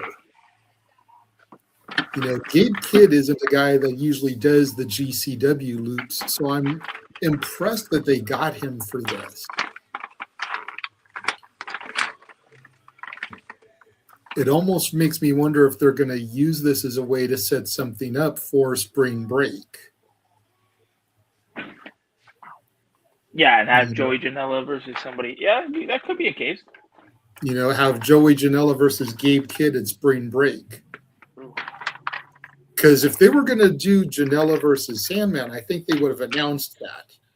But Janela's been tweeting like, who's the opponent going to be? You know, I don't want to speak for Joey Janela or the man behind Joey Janela, but I think there may be a little something that still weighs on his conscience in the fact that he literally had Sabu's final match because Sabu passed away a couple weeks later. Yeah. And it would You know, be, and I I think don't that'd be know. really nice.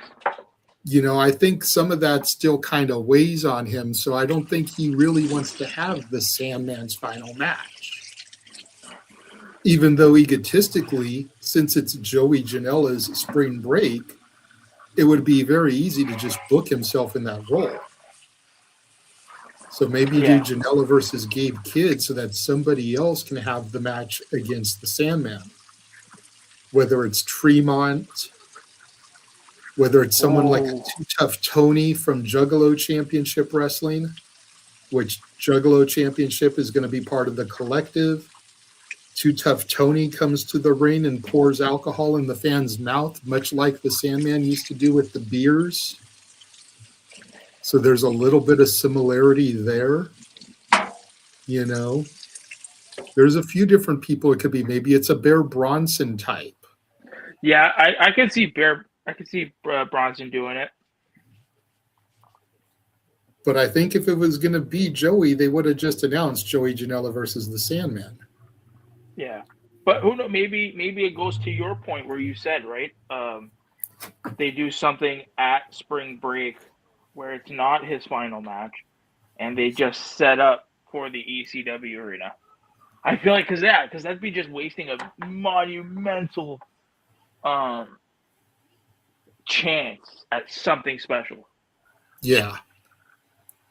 Like it's stared, Connolly wearing that you right in the bandage face because of the blood that he lost last night in the cage match. Ah. Okay.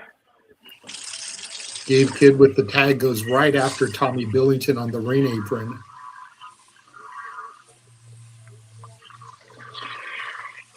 Gabe Kidd, of course, member of the Bullet Club War Dogs, and here we have the Mad Dogs. So the dogs are out in this match.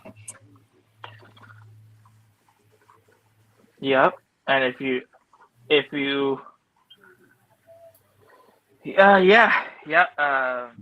the like you said, the Bullet Club War Dogs, you know, that leaded by Finley. It should be if you've watched the major wrestling promotions out there, I feel like there's things going on behind the scenes that with the addition of Gabe coming back and Connors, I feel like something is brewing behind the scenes that we don't know about, which is Tommy Billington just have a nice little showing in there against Gabe Kidd, gets the tag back to Janela. Tope Suicida by Janela, posing on top of the chairs now. Yeah.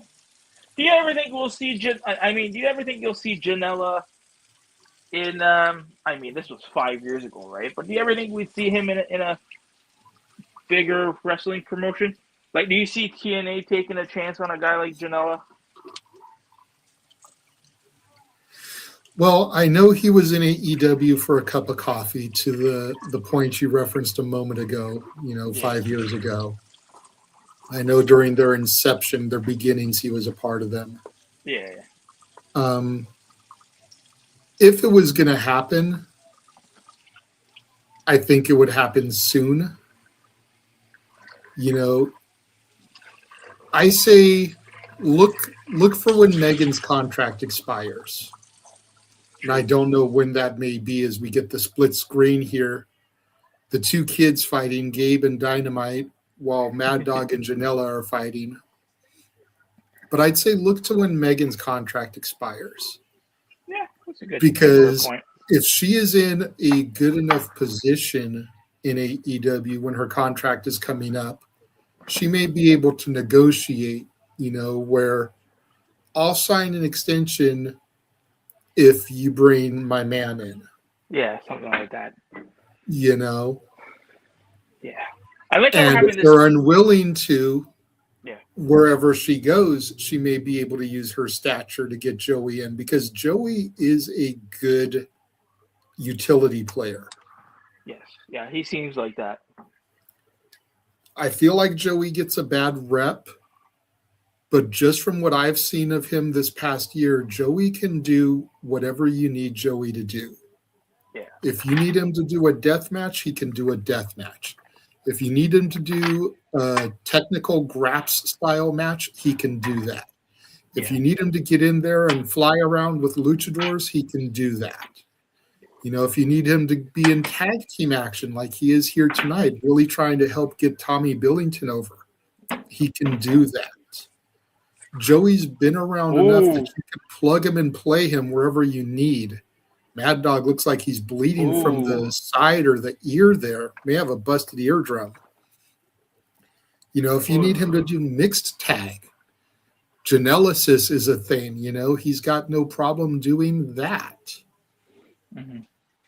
Janela is a great talent to utilize in those situations. And I don't think he gets the credit he deserves as that. So I don't know if WWE is somewhere he'd end up, but I could see him going back to AEW or TNA. Mm-hmm, mm-hmm. Oh, where's Billington? Billington's on the apron. He got knocked down. Oh, shit. We see Janela. Connolly attacked him. Janela's fighting back. He's fighting back.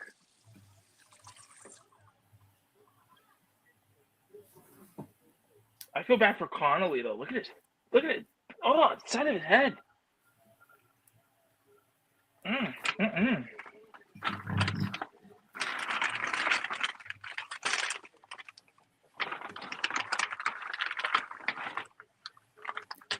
Kid and Connolly just taking their time with Janela now, dissecting him.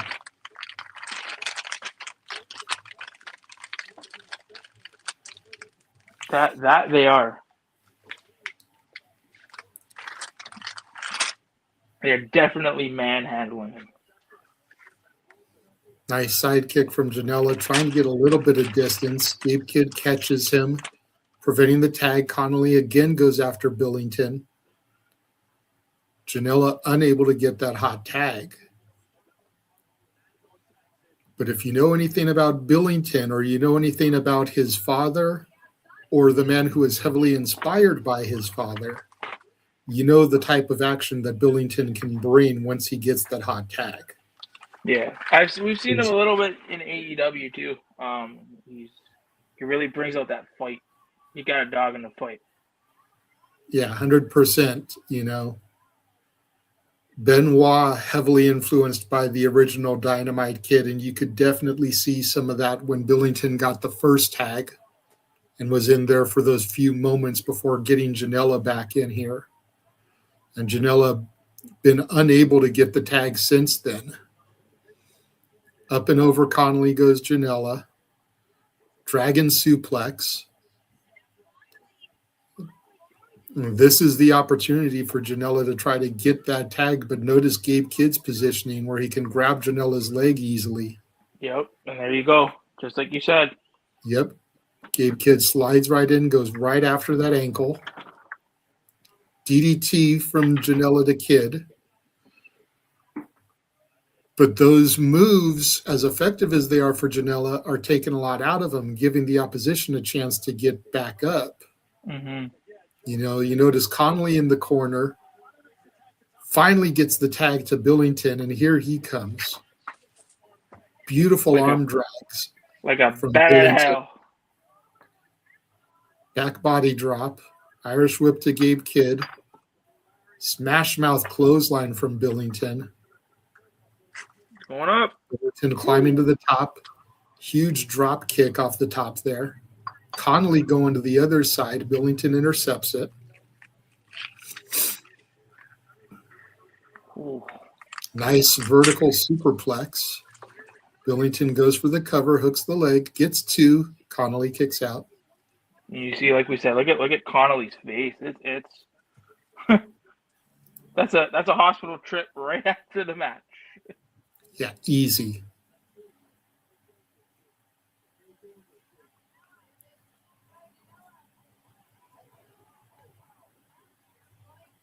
Yes, let me wrestle with just a Band-Aid on it. Ooh. Gabe Kidd comes in. Connolly smashes Billington in the corner. Double team work by the Dogs. Nice double team superplex. Connolly with the pin attempt. Gets two. Janela breaks it up. Ooh.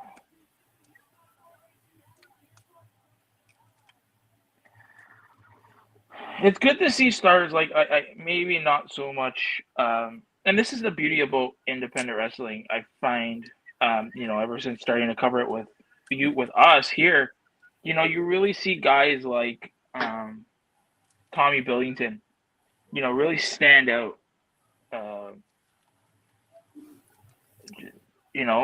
Guys like Bustin' the Brain. Like, I would never know who these people are, but now being introduced to this world, it's like I'm glad that I've seen these guys.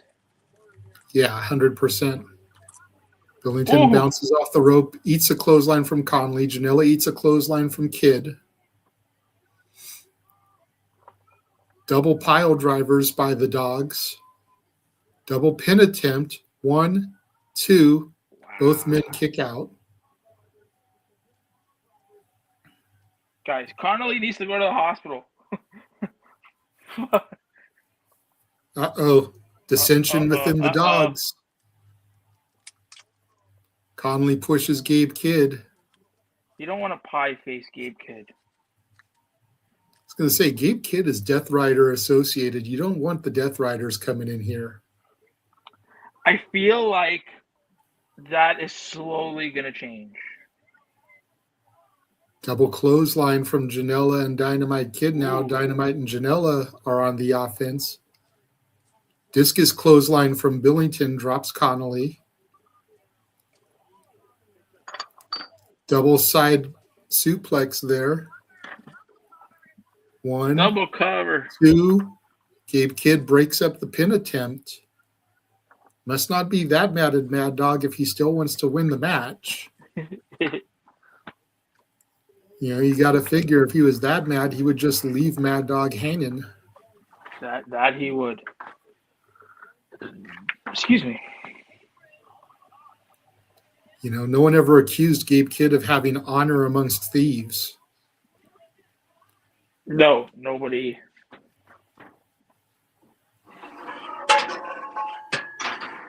Connolly going up top here, trying to do something with Billington. Gut wrench suplex. Hooks the leg. 2. 1, 2. Billington kicks out.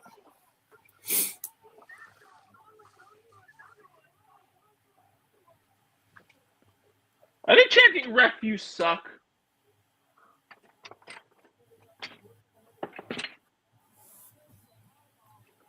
Powerbomb attempt.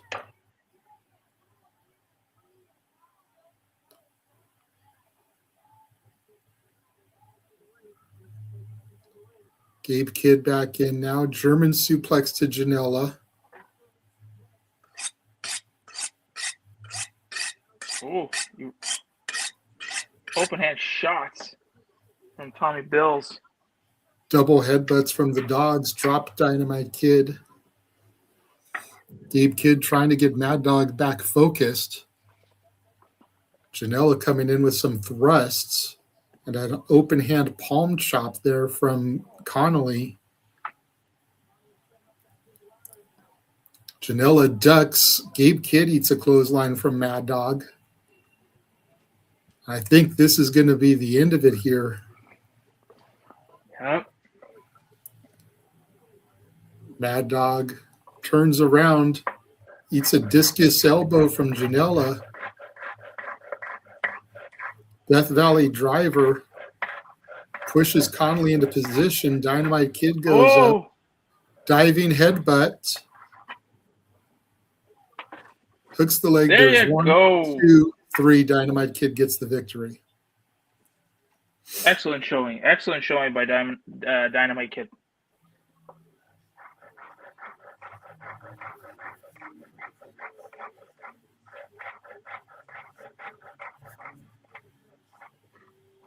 Janela.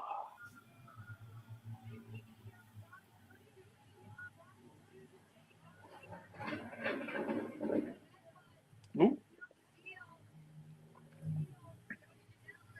Ooh, look at Connolly's head. Mm-hmm. Buddy, get yourself to the hospital.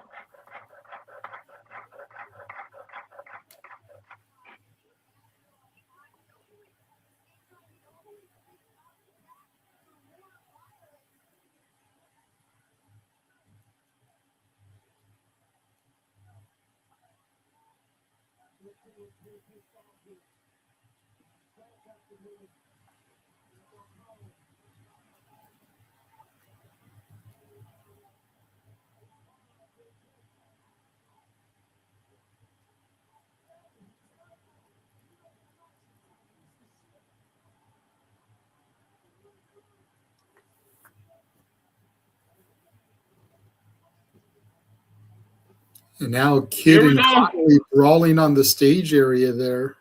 Did you hear what he said? No. Gabe is a dick. He's like, you lost us the match, you fat piece of shit. Like, wow.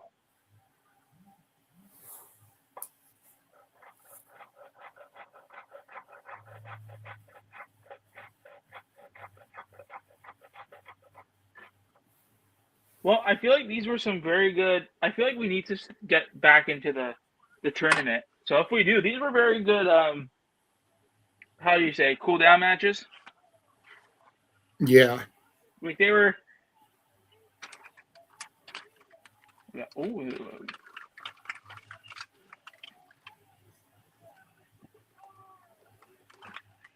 We're seeing Masha here. Masha in red. Yeah. Let me ask you a question. What's your number one favorite thing about watching independent wrestling? What's your yeah. Getting to invest in the future. Okay. I don't think your really point that you made earlier, about how you didn't know some of these people until you started doing the stuff here with us. Yeah. It's like you tune into an independent show because there's one or two stars that maybe you recognize from a mainstream promotion. Mm-hmm. And then you get exposed to all the talent that you don't know. And through that exposure, you're then able to get an investment in these guys so that when something happens like Busted and the Brain getting signed, you're super happy for them because these are guys that you've been fans of now for months. Yeah.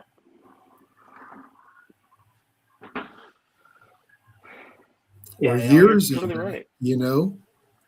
Granted, I wasn't really watching. I had taken my hiatus, but when Sami Zayn and Kevin Owens, came to WWE, that was huge. When Daniel Bryan came to WWE, I was still watching then, but that was huge because I had seen Bryan Danielson on the Indies. When Adam Pearce and Nick Aldis became figureheads, that was huge because I had seen Nick Aldis as Magnus in TNA. I had seen Adam Pearce as the NWA champion. So it's like I know these guys from back in the day, and now here they are making it in the big times. Yeah. Looking at what Cardona has done, from being Zack Ryder, from being an edgehead, to being the broski, to getting released, what he cut out for himself on the indie scene, to now be coming back as Matt Cardona, not as Zack Ryder. Yeah. You know, you've invested your time into him rebuilding. Same thing for the people that followed Cody. Mm-hmm. You know, same thing for the people that followed Drew. And Yeah. being able to see what they did, Sean Ricker becoming Eli Drake, becoming LA Knight. You know, I followed him when he was Sean Ricker being managed by Percy Pringle, the former Paul Bearer. Really? Yeah. Oh, Him and wow. Brian Cage were a tag team called Natural Selection, managed by Percy Pringle III, the former Paul Bearer. Wow. Whoa. So just let that sit in your head for a second. I saw them back in those days. Seeing Scorpio Sky. I would never He think still that. wrestled in a mask before he lost his mask, before AEW was a thing. As we see KJ Orso coming in. Yeah, wow, that's Jesus, JJ. That's you've been watching it for quite a while. But that's what I love about the independents, because KJ Orso, granted, people that watch AEW know him as Fuego del Sol. Yes. But he got released, you know, or his contract expired, however you want to look at it. I don't know all the specifics when it comes to AEW and Fuego. Mm-hmm. So we'll just say his contract expired, so as to not, you know, make it sound like we're hating. But much like Zack Ryder, who was released, he's reestablishing himself as KJ Orso. He killed the Fuego gimmick. He lost the mask. So now if he ends up going to a company, he'll probably get signed as KJ Orso. Yeah. And having watched him lose the mask, having watched all the stuff that he's done since then, you can't help but be happy, even as dastardly of a bastard as he is, you can't help but be happy if he makes it to TNA and the X Division as KJ Orso. Yeah.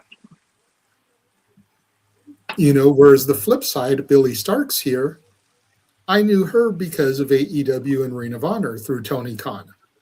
Mm-hmm. I didn't know who Billie Starkz was before. No. You know, so I can't say that I've discovered her on the Indies.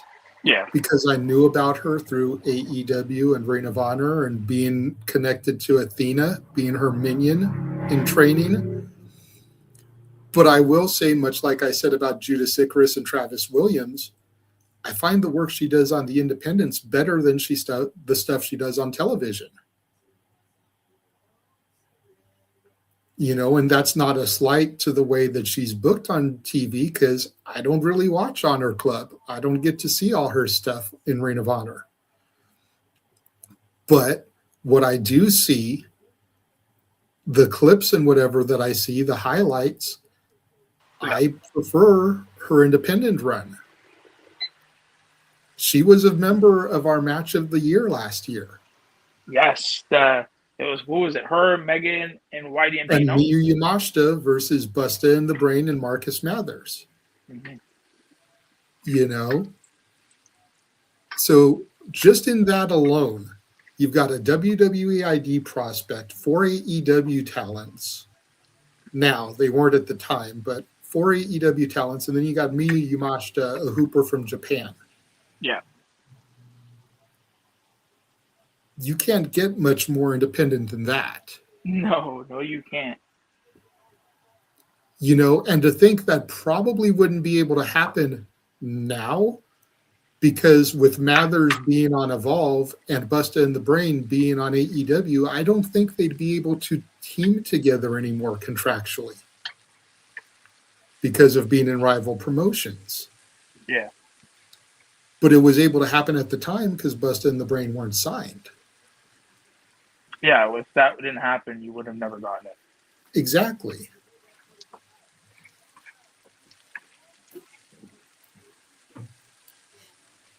But Yeah, no, you're getting totally away from right. all that, can Billie Starkz survive KJ Orso, who has been on a roll since losing his mask? Yes, the very very top tier feud that he had with Sam Stackhouse and that whole rivalry that played out, throughout last year. Knee to the midsection from Starkz, clubbing blows to the back of Orso. Orso is a champion himself. He did not come out with belts, but I believe he holds at least 2 championships currently for other promotions. Tope Suicida from Billie through the middle and bottom ropes. Now she's posing on the chairs, trying to get the crowd fired up here. Let's go, Billie.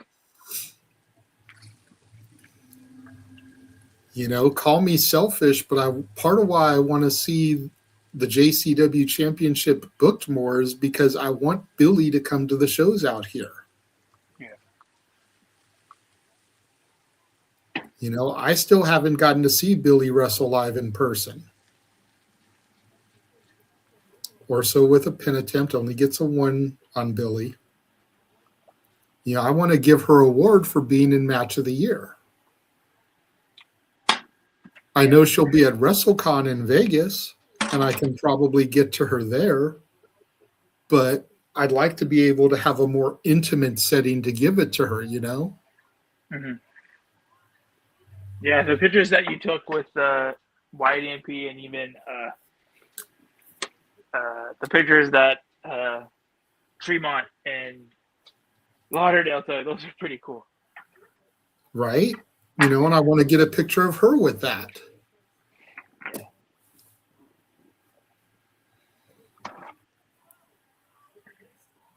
Orso standing on Stark's hair, pulling her up.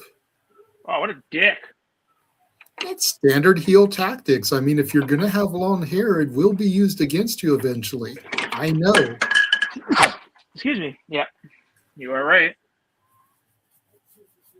If you have long hair, it's easier to grab. It's easier to use for manipulation. It's easy to step on. The reason I always liked having long hair with wrestling is because when someone would throw a shot at me and you'd whip your head back to sell, the hair goes flying and it looks good on camera. It's a nice dramatic effect. But realistically, you want to have short hair or no hair. Or it tied back, but even then, you're right. You're still. But you still don't get the same dramatic effect. No. Like, I was always thinking, and maybe, maybe this is a good question that we can ask maybe one of our guests, one of the lovely ladies that are coming on, right? Yeah, why do you prefer your hair down or do you prefer it tied up, and why, right? I've always, like, when I used to watch or, seeing women,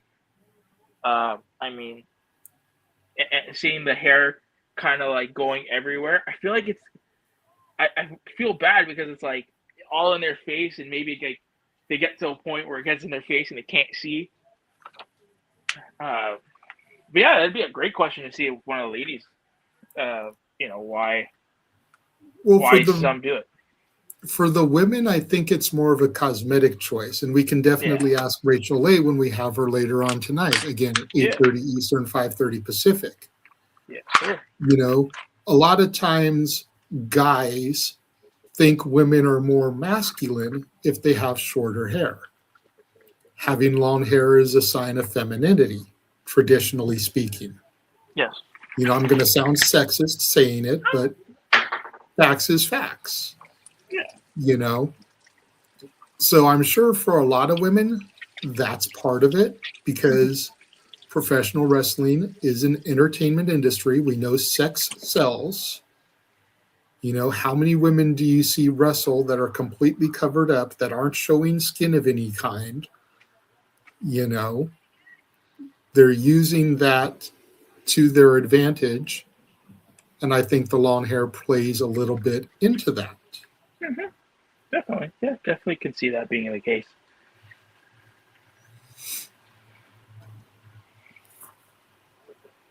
Orso just jaw-jacking Billie, trying to get into her head. Again, I think this is a great route for Billie. If she is going to make it all the way and retain her title, she has had a hard fought. Oh, referee kicked Orso's hand. Billie almost got a 3 count there. Orso charging in, nice side leg kick there. Perching Billie up on the top rope, but to say that Fancy Ryan Clancy was her easiest bout is crazy to say, because those two hooped the heck out of their matchup. Yeah, it was really, Then having to defeat Dereiss, having to defeat Orso, having to defeat Gresham or Mason. Like, that's a heck of a route for Billie, you know. Yeah.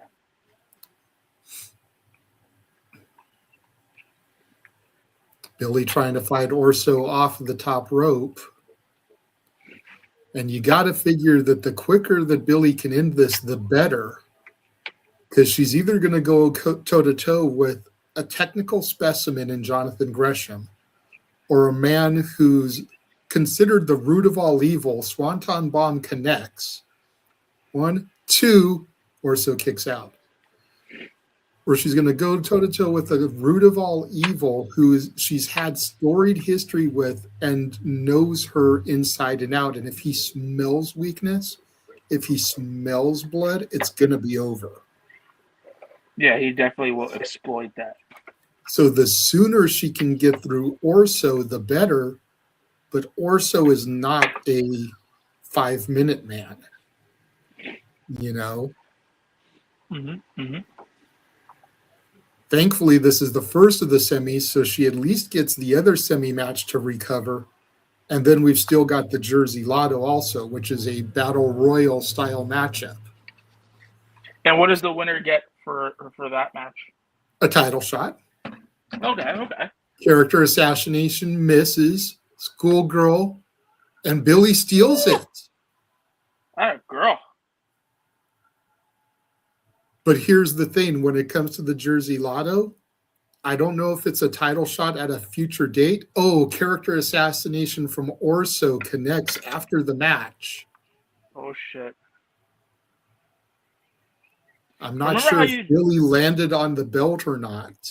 She's already got a black eye. Remember how you just said if she goes up against Mason, he is going to smell blood in the water?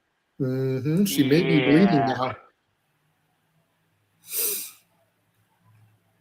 But the point I was going to make is I'm not sure if the winner of the Jersey Lotto gets a title shot at a future show or if it's Money in the Bank style and the person can cash the winnings in at any time.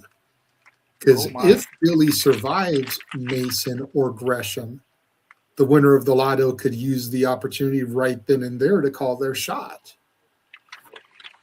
That would be, yeah. You know, I'm not sure exactly how that works, but we will find out tonight. Yeah, you're really right on that. Like, now that KJ has done what he's done, you know, if that is Mason, I can see him, you know, smelling blood in the water. Ooh, Billie is out.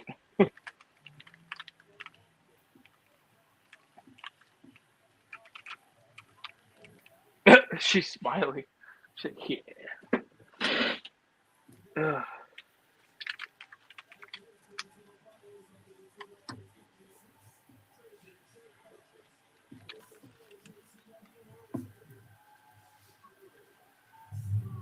Yes, Emil just said, and still. So, yeah, the belt has been on the line the entire time.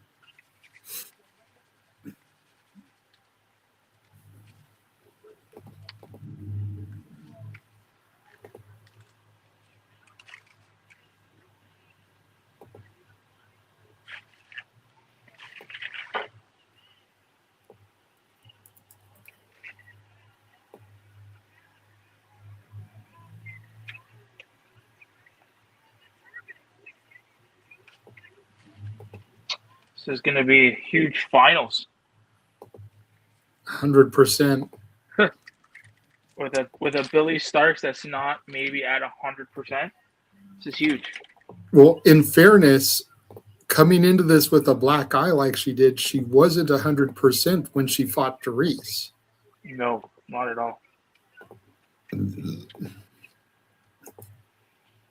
But as we just saw on the screen, there is the updated bracket. Hey, Marco!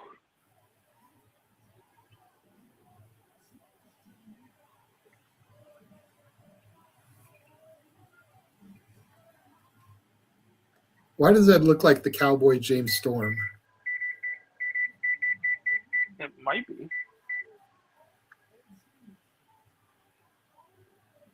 Oh, no, it's not. I'm just saying from that side profile, it looked like Cowboy James Storm. You're right, it did.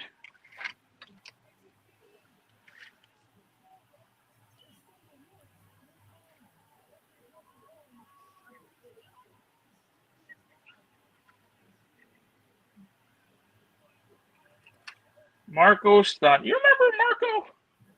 No, I've never seen Marco. No, just these highlights that they keep showing of him. Not even in when he was like early AEW. I wasn't watching then. I was still on my break. I didn't start watching AEW until Punk came. Oh, really? Okay. And I only started watching then because of Punk. Yeah. So why did you take your break? I don't think I've ever asked you. I don't think we've ever really. I was getting tired of seeing the same people in the main event scene. Okay. You know, I was tired of seeing guys that I was investing my energy into not getting opportunities. And the opportunities were still going to Shawn Michaels, Triple H, The Undertaker, Randy Orton, John Cena, Dave Bautista, you know, Edge, before he had to retire. You know, I wanted to see the guys like Daniel Bryan, Wade Barrett, Cody Rhodes, you know, Zack Ryder, Kofi Kingston, all get their opportunities. Dolph Ziggler, Jack Swagger. And granted, a couple of those guys got opportunities, got Money in the Banks, had title runs, but they didn't get the pushes that I thought they deserved. Yeah. The Miz. The Miz main evented WrestleMania, defeated John Cena, but people remember that match more for the fact that The Rock interfered, cost Cena the match, and really was the jump off of their year-long rivalry that led to Once in a Lifetime. You know, which is why I always say, you know, The Miz defeated John Cena with absolutely no interference, no run-ins, no collusion. You know, I remember that. I know what happened, but I try to remind people like, hey, The Miz still won the main event of WrestleMania, defeating John Cena. Yeah. Like, let's call a spade a spade. Yeah.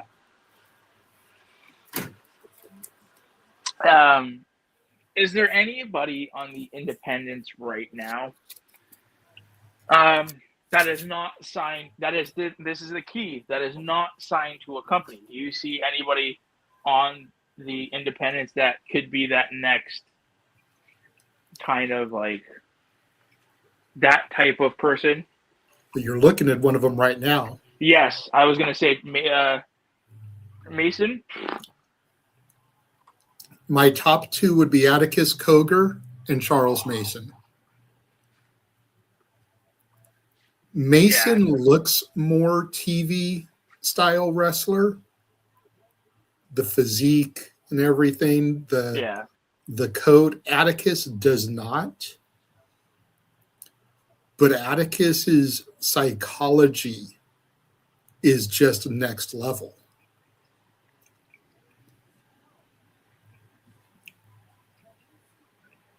Yeah, it'd be cool to see. Like I've always said, I think there was we did a live stream before. I think the first time I've seen Charles Mason, I said that, you know, it'd be cool to see him be like the leader of a darker, more sinister Dark Order, Mm-hmm.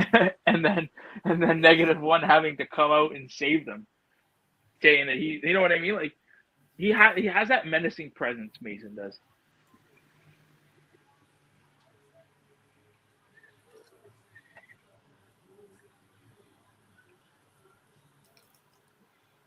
The problem is how young is -1? Like, how many years do we have to wait before he could make that debut to save him? Yeah, it'd be a while. You know, I think he's only like 13 years old, maybe 14. If he was closer to 16, I could maybe see doing it, because a 2-year run with Mason as the leader, I could see that. Yeah. But a 4 or 5-year run, nah, that would be too long. Dark Order is already considered a joke. And yes, it's going to take time to rehabilitate them, but a guy like Mason could do that in months. No, excuse me. Yeah.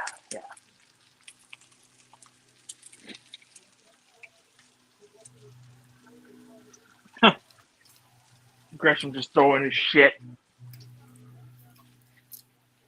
Still having fun with the fans, though, and then the fans tossed it back. Throw it back. Throw it back. Oh, man.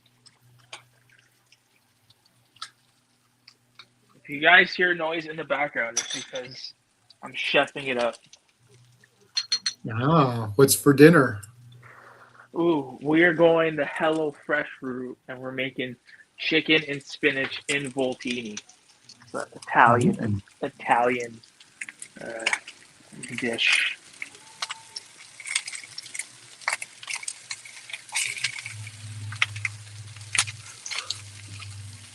Yeah. So no work tonight? Took it No, off, eh? sir. Good. Go back tomorrow for Super Bowl Sunday. Oh, yes, we are on the call tomorrow for Super Bowl Sunday.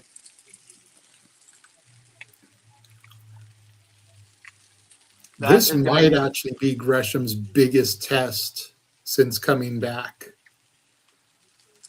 Moriarty was a good warm-up at Superpower Slam. Such a great event. Adam Priest, Darian Bengston were good matches, but a guy like Charles Mason,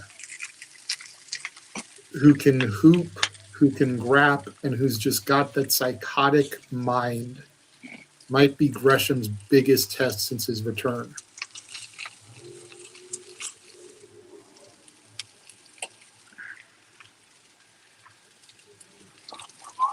And for a mind as devious as Mason to have gotten a bye here. Yes. You know, we asked ourselves if Charles Mason was the one who, sucked out Sinner and Saint to do that. Well, if social media is anything to go by, then he was, because there was a picture posted last night of Mason with them. It said, "Thanks for the bye, boys." Oh, shit. So again, like, Mason is known for having his stables. You know, in GCW, it's him, it's Slade, it's Cruel. You know, here it could be him and Sinner and Saint. Yeah. So you just don't know. And then who would come to Gresham's aid? Jordan Grace. Nah, she's WWE contracted. That ain't happening. No, I know. It would be funny. I could see, Busta in the Brain, considering they had the match with Sinner and Saint earlier. And maybe we get a 6-man at a future show. That would be cool. Gresham with a nice side headlock on Mason, using his weight advantage, but not able to get both of Mason's shoulders down. And now Mason, using some dastardly tactics, had the nostrils hooked. Oh, looks like James is coming back. Yay! Hello, James. James is back. James is back. Yeah, fucking sore as shit, but I'm gonna try to do the rest of the show. Well, right now we're in the middle of our second semifinal match. Gresham and Charles Mason hooping it up. Yeah. As they Billie do. Starkz just barely was able to etch one out of KJ Orso, so she's got to take on whoever wins here. Yep. At least we're on the final, 3 matches? Yeah, we've got this one to finish, then we've got the Jersey Lotto Battle Royal, then we have the finals. All right, cool. Nice drop kick there by Gresham, taking down Mason. Yes, very good. Gresham charges in, nice chop. Irish whip sends Mason to the opposite corner. Mason tries to get the boot up. Gresham blocks it. A chop from Gresham. Irish whip reversal from Mason this time. Mason charges in. Gresham sends him up and over the top ring post. And now Mason biting Gresham. Jesus. Always biting.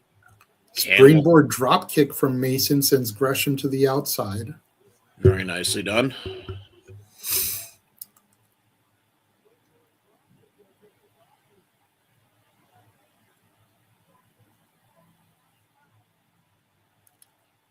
Now Mason stalking his prey, slow and methodical.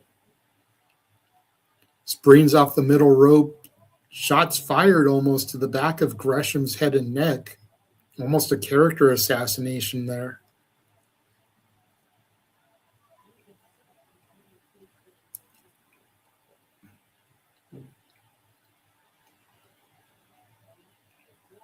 Mason throws Gresham back in.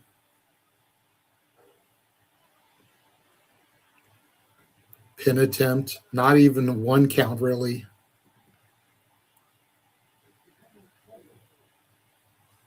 Knife edge chop by Gresham. Chop back from Mason. Sends Gresham to his knees. I don't know if you've noticed on this one, Nick, but we haven't really had the stalling that we had in the previous encounters for Gresham. No, we haven't, and it's really nice to see. Like, they've actually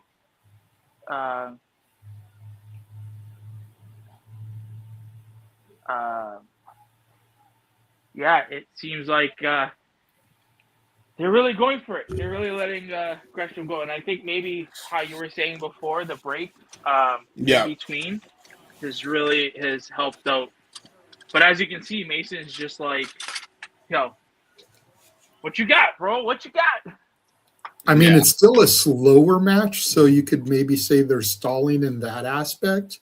Yeah. But it's not the comedic type of stalling like we've seen when he fought Priest and Bengston. No, it wasn't. Yeah, Gresham now taking the wrist tape off. Mason is not gonna. Oh, okay. I speak, and then we get a comedic spot there. He went for a chop, and then he caught him in the Masons. A little love tap. And Gresham doing the "I'm an angel." Yeah, sure you are, buddy. Mr. Boo Boo Face McGee over here. Yeah, I'll love the Gresham though. Oh, good kick to the elbow though. So just so you guys know, I'm going to be on mute just for a minute. My smoke detector might go off, and I don't want everybody to hear. Oh, that's no worries, bro. I'll be color guy for right now. Well, no, now that I've got like, James back, I've got somebody I can still bounce off of. Mm. Foot to the armpit by Gresham, and now working that arm of Charles Mason. Gresham thinking now, what am I going to do next? What should I do, he asks. Then he says, I got an idea. Okay, Dora. Jonathan the Explorer over here. See, go figure. I just talked about how Gresham wasn't stalling, and now we're getting like the stalling spots. Of course he is. Smacks him on the butt. Naughty boy. Bad boy, says Gresham. What the fuck is going on? He just smacked another grown man in the ass. Yeah, fair enough, though. Hey, it's 2026. Gresham right? trying to get the crowd into it. Crowd not giving him what he wants.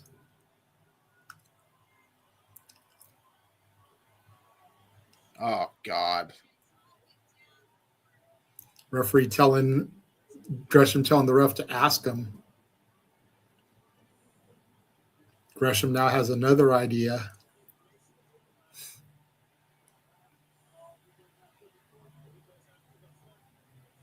Going for the foot there.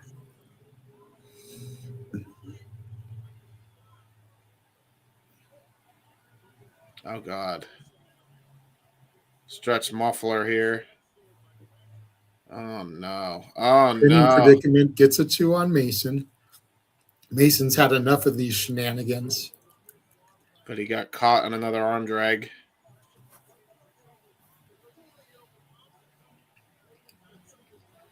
Now Gresham with some disrespectful boots to the side of Mason's head, but Mason's smiling and laughing because he's a demented, twisted you-know-what. Yeah, that's about right. That is valid. That is valid. Nice slap there. The mind games here can only work for so long. And again, risking for a time limit draw here. And then we would risk the semi. Then we risk Billie Starkz just taking the whole thing to herself here. Oh, fuck. Just punched him right in the snout, though, the Mason. Mason grabbing Gresham. Nice forearm shimmer. Shimmer.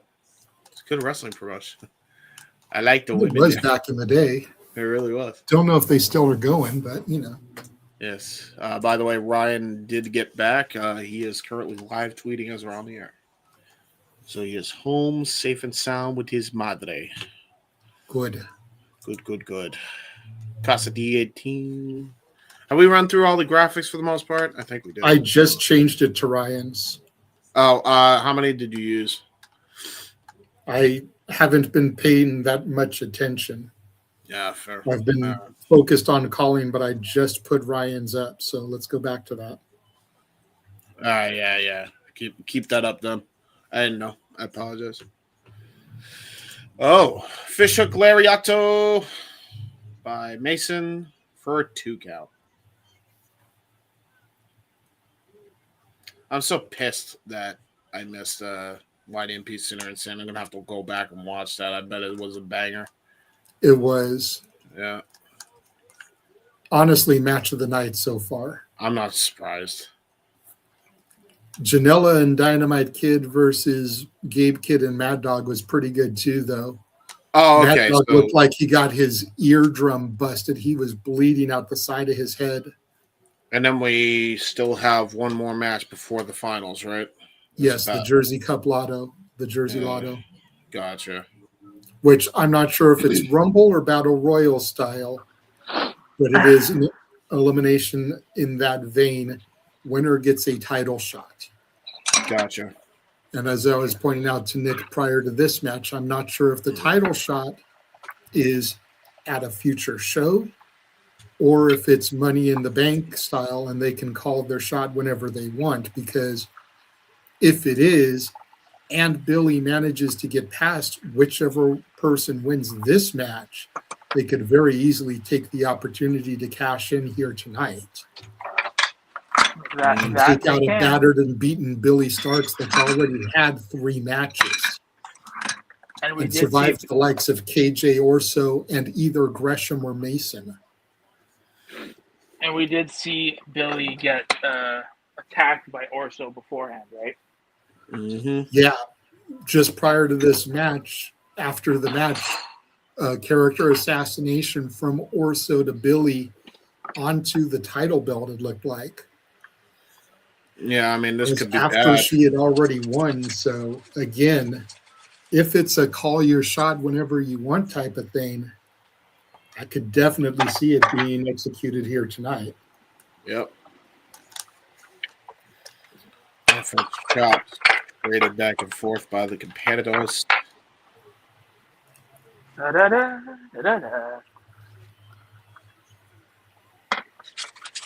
20 minutes have gone by. I feel like we're I haven't even been paying attention, but the quarterfinals had a 30-minute time limit instead of 20. Oh, gotcha. Okay, so this is probably like 45. I would guess. Yeah, so this is gonna go a bit. Ooh, Hurricanrana into a schoolboy roll through into the Meteora, different variation of his typical combo here. Oh no, Crucifix only gets a 2 count for Gresham. Hurricanrana, sunset flip, both men countering. There we go. Rolling. Now they're rolling. They keep rolling. What? And they are, in fact, rolling.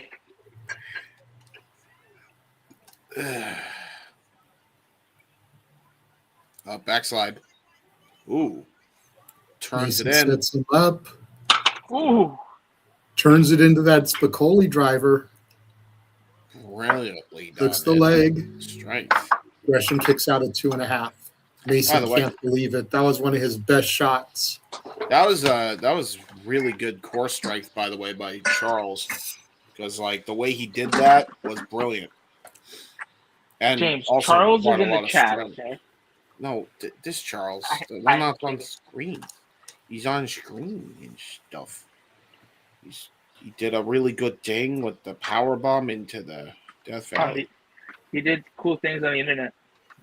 Yeah. I try to. And then When you're allowed to. When I'm allowed to, I really do great things. And then people fuck me. They pull a fuck on me. You fuck on me. Whoa.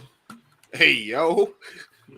Both men just chopping the hell out of each other. You can see the sweat flying now. Oh, I think Gresham's playing possum here. He went for a chop, and he dropped to his knees.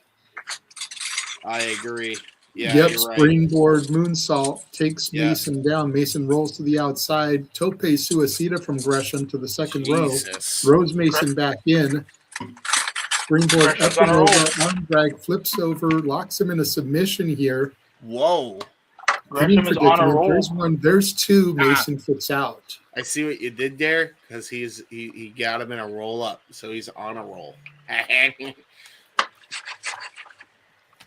Gresham definitely trying to kick this one up a notch here. Nice clothesline, turns Mason inside out. Hook of the leg. Gets two. Mason kicks out.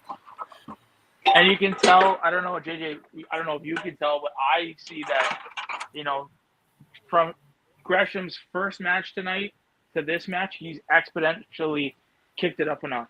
You can see it every time. Yeah, he got his feet wet in the first match for sure. He's just made his way back, so I think he's finding his rhythm again.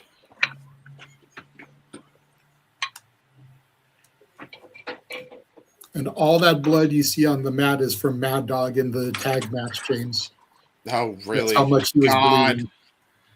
Man, I'm so mad I miss Gabe Kidd and Mad Dog teaming. But, it wasn't even, it seems like it was probably from a previous match that got busted open. Because there wasn't any, nefarious shit. Yeah, it was probably residuals from that cage match because he came out with a bandage on his head already. Yeah, probably. Him and Gabe Kidd are a very good team, by the way, I bet. German suplex onto Mason, 2.5. Gresham still maintaining control there.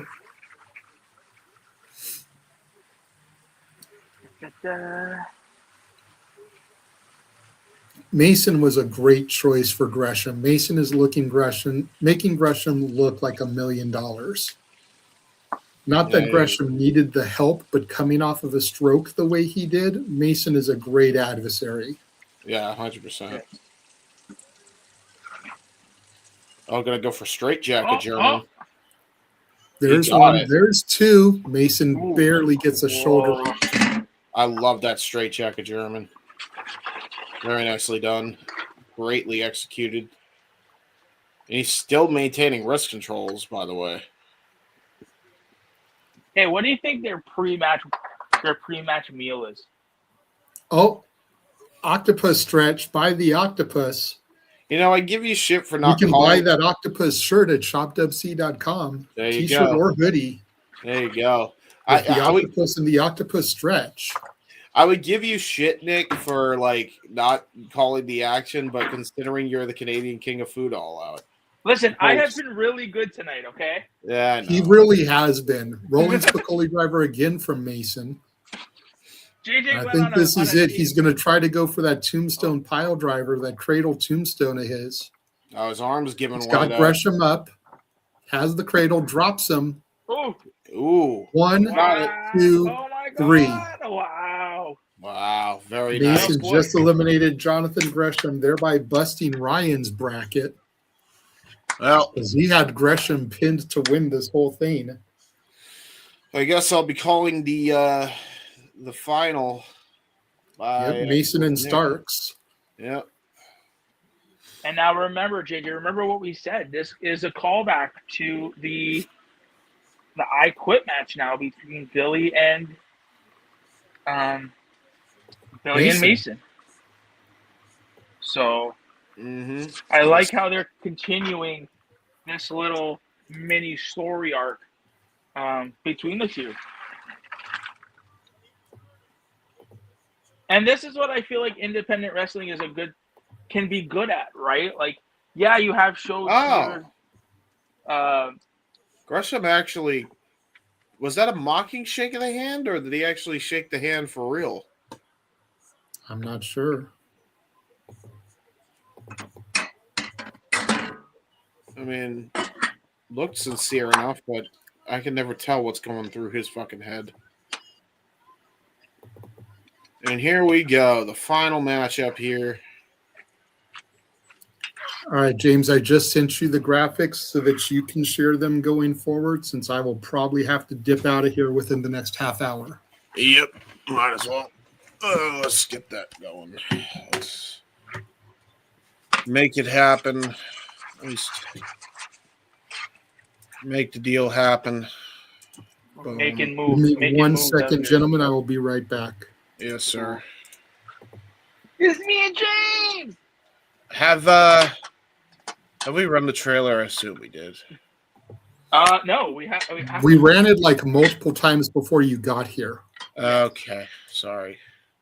But you can run it. We haven't run it since we actually started the show. Oh, cool. Okay. Well, to the 58 of you watching, we'll be right back after these words, so that way I can actually get the graphics in here. And now for a taste of things to come.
All the wrestling.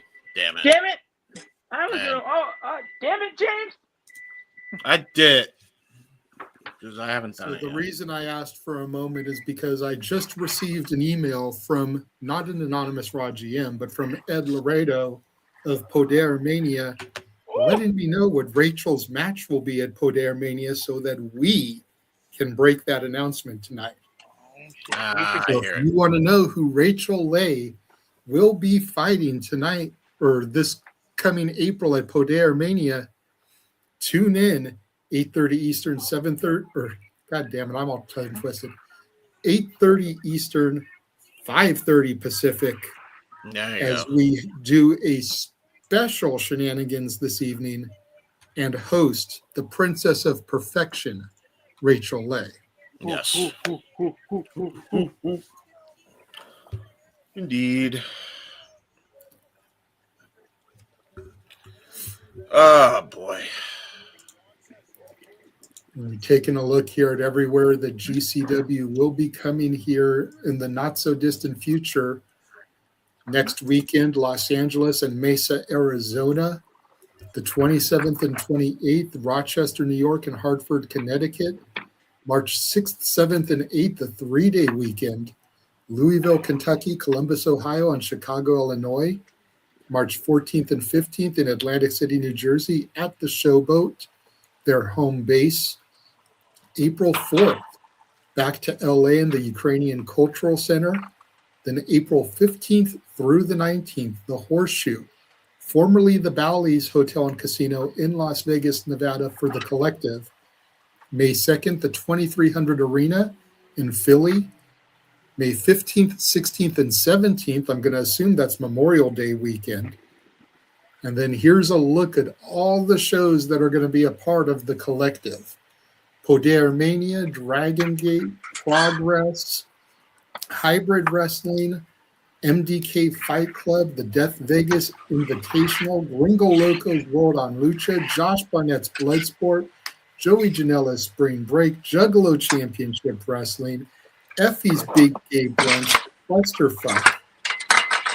Going back to this, the 15th, 16th, 17th of May, that 3-day weekend, got Detroit, Michigan, Sauget, Illinois, and to be announced. And then June 18th, Wildwood, New Jersey. Check out GCW in a city near you if they come near you.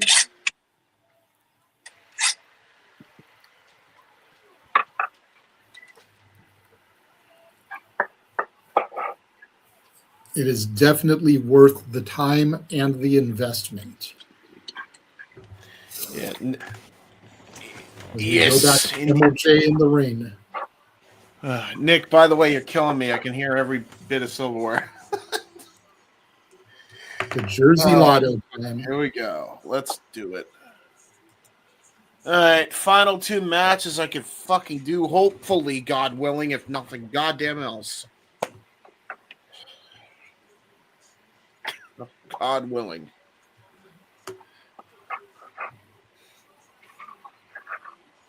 Let's see.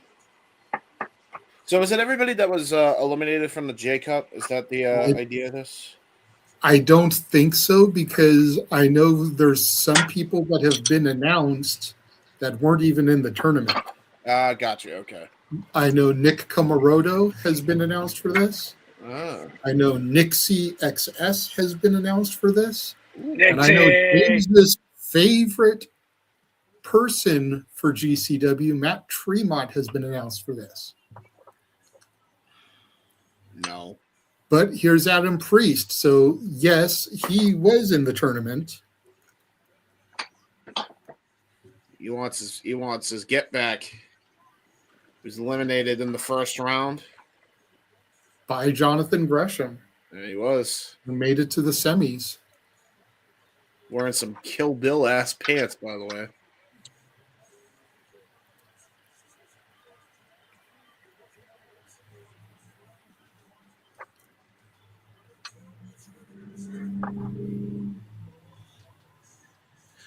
Yeah, there's so much similarities to him and Benoit in ring style, anyway. And for who? Him and Priest? yeah, oh yeah, 100%. Just his mannerisms, the way he's intense in the ring, the way he just takes himself super serious, his build, even everything about him is just like spitting image of like early Benoit. LeBron Cozone, entrant number 2. Yeah, I love me some LeBron Cozone, baby. LeBron Calzone? LeBron Cozone, not calzone. Stab it. Well, for the Canadian king of food, it definitely makes sense for him to say calzone. Okay, come on. But Let him stick with the shtick. He's Cozone. JJ, may I ask a request? Put respect on his name. What's up? Can we ask Rachel Leigh? Can we ask her what her favorite pre-wrestling show meal is? We need to know. The audience needs to know. Are you trying to turn me into Muscle Man Malcolm? What's your Waffle House order? Yeah, really, brother. What's your pre-match meal? Dude, that Muscle Man Malcolm clip with John Cena is goated, by the way. Sorry. Completely unrelated here. But Adam Priest, excuse me, and LeBron Cozone, there's some history between these two. Wasn't Muscle Man Malcolm a lumberjack last week? He was indeed. I didn't know who he was, by the way. And only afterwards did I know it was Muscle Man Malcolm. But yeah, these two have had some bitter rivalries in the past. At one point, Adam Priest actually beat LeBron Cozone for the DPW World Championship. So you got to imagine there's still some bad blood between these two men. That has not subsided by any stretch of the imagination. And that is coming to fruition. At one point, LeBron Cozone, former DPW national champion, I believe still is, dodges a lariat. Nice roll through there by Cozone. Nice spinning back elbow strike. So do we know if this is a battle royal or? I think it is. It's got to be, right? Jersey Lotto. Feels like it. Looks like we're getting another entrant here. Is there a timer, guys? Can we do a timer? Matt Mako. Oh, Matt Mako is Matt Mako. We've been impressed by him in the past. Him and Josh Woods had a great team up at one point. They were actually a very formidable team. You had the Greco-Roman catch-as-catch-can style Josh Woods, and then Matt Mako with his MMA style ability. But look at this. Looks like Adam Mako and Priest are going to work together here. Honestly, probably the smartest thing you can do against a bigger man like Cozone.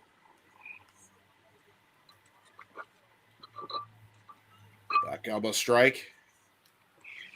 Priest not helping Mako, though. He's like, nah, I'm going to let him do it himself. Oh, my fucking God. I love Matt Mako's style, by the way. Great German suplex. Uh-oh.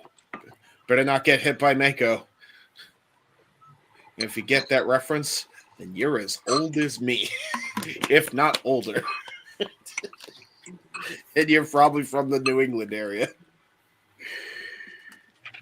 I was going to say, I don't get it. I'm older than you, but I'm not from the New England area. So yeah, that checks out. I'm probably older than you, and I'm from Canada. I don't get it. That's true.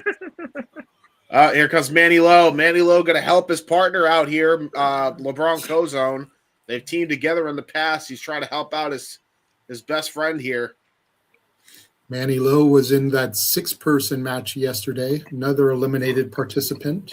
Fantastic 6-person match, as stated before, as we get a little bit of tag team action here between Cozone and Lowe.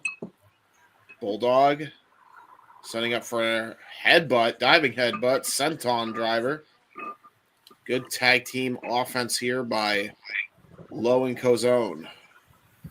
Cozone wasn't in the tournament at all, so far we've got 2 eliminated tournament competitors and 2 non-tournament competitors. I like the next. Griffin McCoy, an eliminated participant.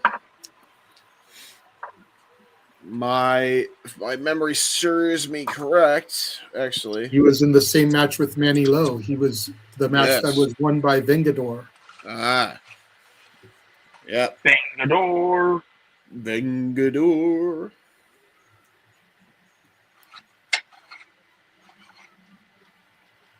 So I know. I'm gonna ask a not wrestling question to you, James. How excited are you for the Super Mario Galaxy movie?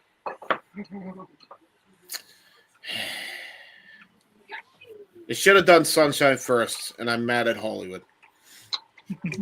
I mean, the guy who played Super Mario Eclipse is mad that they didn't do Sunshine first. Color everybody shocked. That's me. I'm sure I'll see it though. I'm sure it'll be a fun movie. What up? What up, Berto? Good to see you.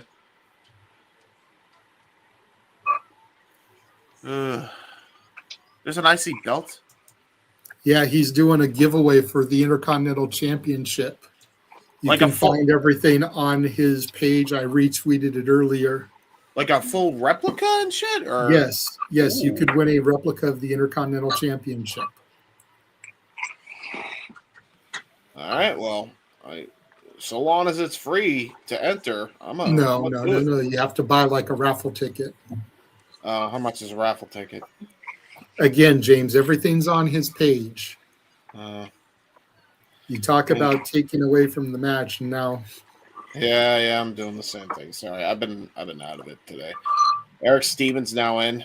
Ooh, nice rising knee strike. Yeah, this guy impressed the hell out of us when he fought Charles Mason. Smash mouth offense here. So you have to be subscribed after the Slam, Talk It Up Wrestling, and the EVP show on YouTube. And then you scan the QR code and send $15. That's the raffle ticket. Okay. Every dollar raised goes towards the next belt raffle. So the giveaways keep getting bigger and bigger. Gotcha. Contest ends March 1st, live on After the Slam show.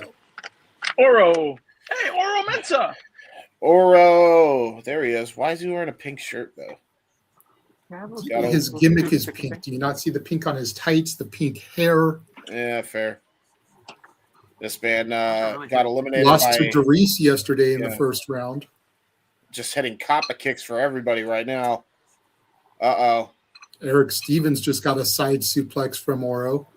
Yeah, leg capture side suplex. Right? I'm right. That's Oro Mensa, no? Yeah, that's Yes. Oro. Okay. Yeah. He just goes by Oro now, or Main Man Oro. Yes. Oro's definitely got an intense moment about him. What? Freaking Ryan's comment. That moment you get blocked by KJ Orso by putting him over. You gotta be fucking kidding me, right? What the hell? There's a story to this, and I feel like we need to hear it at some point. Oh, I can't wait. Here, I'll probably tune in Monday on Chisholm to hear the story. Actually, Teriyaki Chicken Bone comes to the ring now. Hey, teriyaki! Teriyaki chicken bone. Teriyaki chicken bone. If you know about Bone Thugs and Harmony, he looks like he could be related to Lazy and Flesh, who are brothers anyway. Yeah, a little bit. And then Wish is their cousin, I think. So is he Cousin Bone? No, he's Teriyaki Chicken Bone. Well, he's Teriyaki Chicken Bone, but then there could be Cousin Bone, Brother Bone, Other Brother Bone. No. There's Cousin Koger. Nice Canadian Destroyer out of the ropes, by the way, by Teriyaki. I thought that was a low blow. You know what I'm really impressed with? Fucking Veda Scott, dude. Veda Scott. Veda's killing Veda deserves a mainstream commentary. It's flying Ryan Clancy. No. It's Flying Ryan O'Neal. Fancy Ryan Clancy. Oh, shit.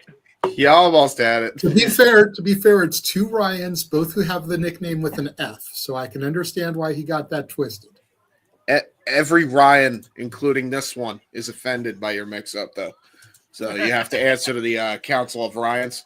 Well, what's hilarious is if you go back in time to when I wrestled, one of our guys, his name was Ryan, and his nickname was Flying Ryan. Hold on. Time the fuck out. You wrestled? Yes. Yeah, he did. Yeah, he wrestled. Oh!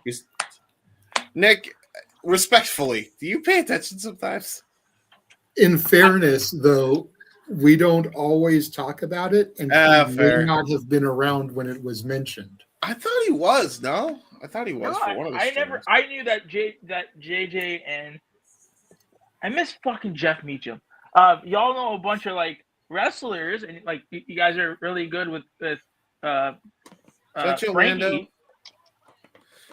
That's Orlando, right? I think so. Yeah. Yeah, that's but I didn't know you wrestled, JJ. Wow. Yeah. I used to too, but in all fairness, it was more backyard style. Yeah. Oh, okay.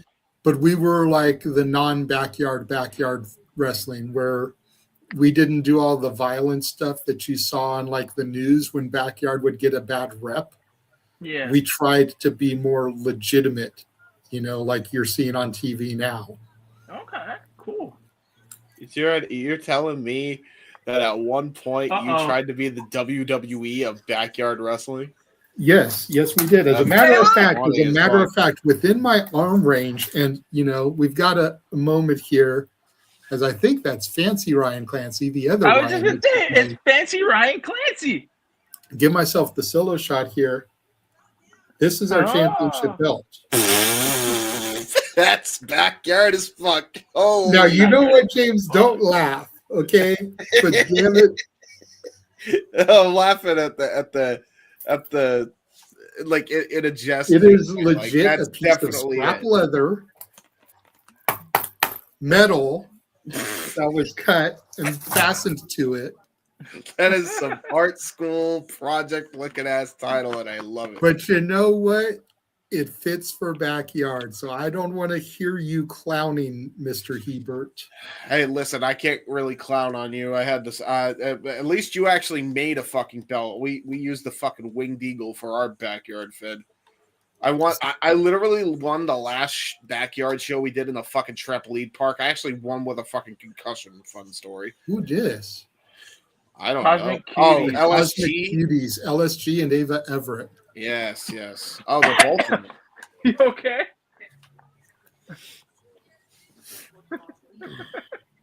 But in all fairness, James, we used to use the foam WWE titles too, until we got tired of it, and we were like, you know what?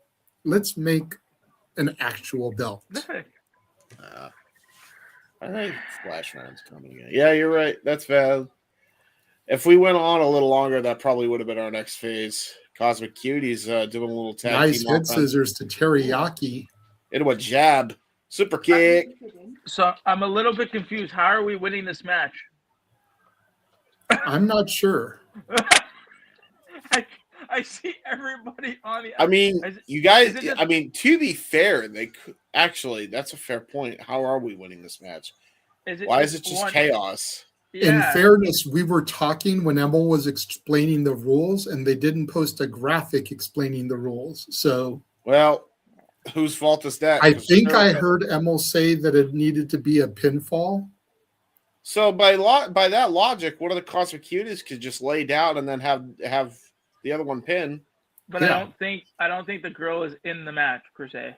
Yeah, she is. Why wouldn't she be? GCW does intergender wrestling. Billie Starkz is the champion, has to fight Charles Mason for the JCW title. Why can't Ava be in this match? They came in. I thought, okay, I guess they came in at the same. They came in as a duo. Yeah, they came in together. Okay. Okay. Cosmic That's something that they're known for. If you watch the Cluster F Battle Royal from Mania, oh god, they had like full-on stables enter together. Oh Jesus. I remember this guy. What's his name, though? I forget his name. Dude's looking like a Temu version of Shane Taylor or Ahmed Johnson. No, but he's really good, though, and they didn't give him a fucking graphic, you assholes. How do you give everybody else a graphic? You give the Cosmic fucking Cuties a graphic, but not this guy. Well, dude, I mean, look at her. She deserves a graphic. What more about than him? he does. On Black History Month, you're gonna let this guy not have a fucking graphic? How dare GCW? Oh, hey, don't start that now. That's all we need. Don't start that shit. Sorry, man. Hey, listen. It's all in jest. I'm only kidding. I believe that is What the fuck is his name? It's like on the tip of my tongue, and I don't remember. King. I'll just call him King, but he is a king. Kenny King? Not Kenny King, not the one that showed up on AEW recently. I'm talking about, but his name is King. I just don't know his first name. So King in the ring, Kozone now in the ring.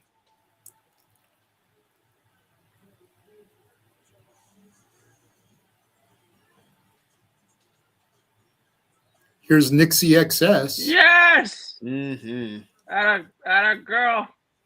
I love me some Nikki. Hey, by the way, great wrestler. The Versace of violence is here. She's a feisty one too. She took a little bit of a shot at us. She seems like she'll. To be fair, I mean, hey, we are marks. I can't blame her. Okay, but you know what? I've been trying to reach out to her to get an interview because she's going to be on Poder Mania too. You know, me and Nick been trying to interact with her. All I tried to do was tell her to check her DMs because she had a request. And she's like, y'all are just talking to yourselves. No, I think that was that one interaction. To be fair. But yeah, she probably gets like a ton of DMs. That's probably why she says that. And in fairness, like I get it, but like still, you know. Did Nikki win?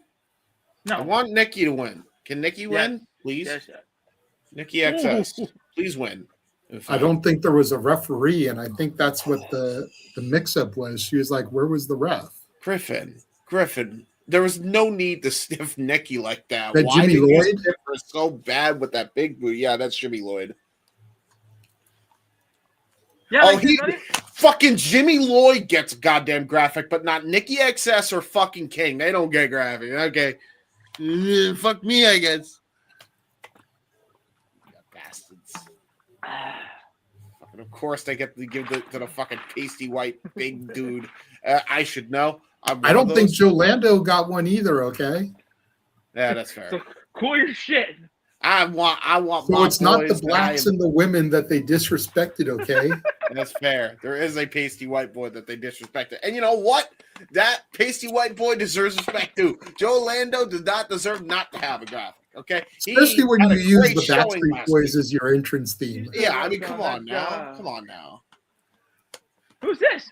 Nick Comoroto. Yeah, that's. He comes out to this song.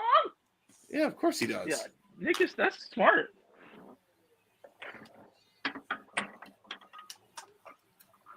Oh God, he's growing chest what hair. We've got. Don't grow chest hair. Shave it off before you turn into. Never mind. You know. Shave your back. Shave your back.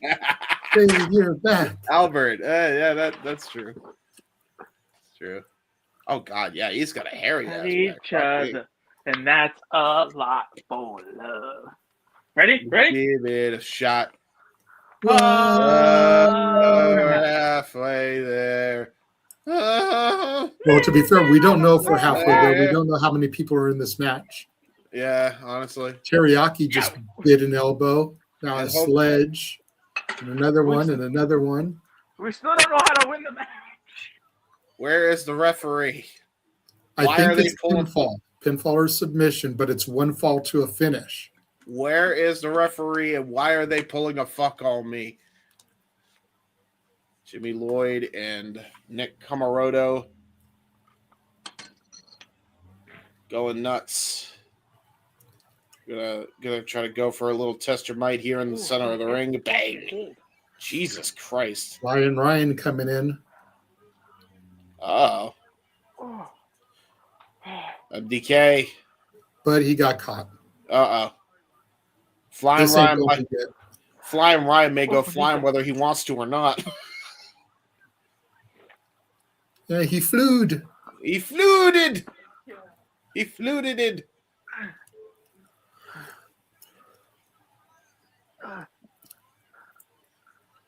So what happens if you just have all of them go into the ring? Like, is it just like the ring collapse? No way! What? Huh? James's boy, Matt Tremont. I'm scared. No pus bubbles, please. James, you ready? James, you No. ready? 1, 2, 3. Ah, ah, ah, ah, ah, ah, ah. That's the guy. In fairness, considering this is a battle royal and the only blood we really saw were in the Mad Dog matches, I think you're safe, James. So Sure? I think everybody had to come in because the ref has now come into the match. What? Oh. They're still singing the song. And it's James's favorite ref, Scarlett Donovan. Yay. Hi, Scarlett. We love you. At this point, I'm going to leave y'all gentlemen to the rest of the show. Nick, I will see you for the regular shenanigans tonight. James, I will see you when I see you. Have a good rest of the call. Good job, sir. Thank Remember, you. you left. What did he say? What were you going to say? I'm still in the backstage. Remember, pre-show meal. Pre-show meal. Okay. I'll probably go into their chat and write that. Oh, shit. Oh, man, that means I'm play-by-play. I can't be color guy anymore. I got to actually take this serious. This is a battle royal, though. So the crowd decided we are now going to hijack the show so we can sing the rest of the song. I still love you. Always got somewhere our separate ways.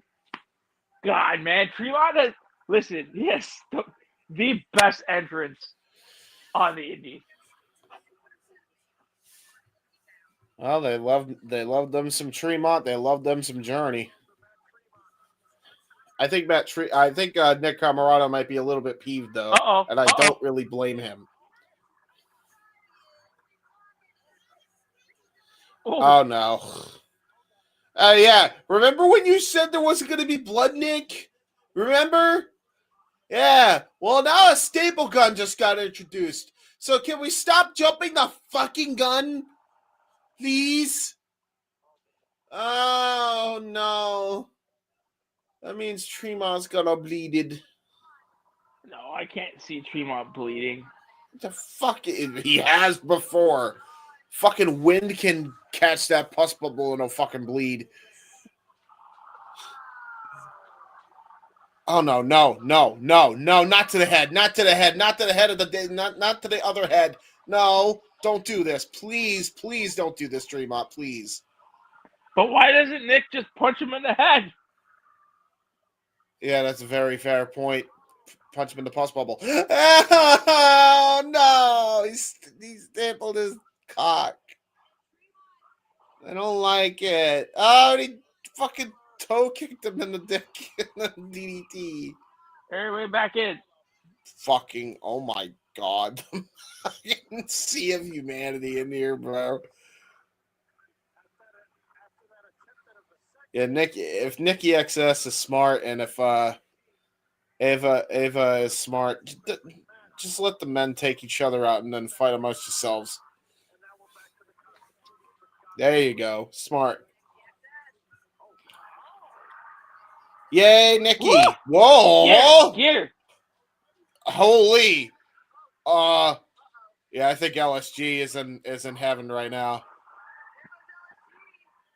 Oh, he wanted to try to talk things out. He wanted love. He wanted a love triangle. That's what LSG wanted. I can't blame him. I can't say I blame him.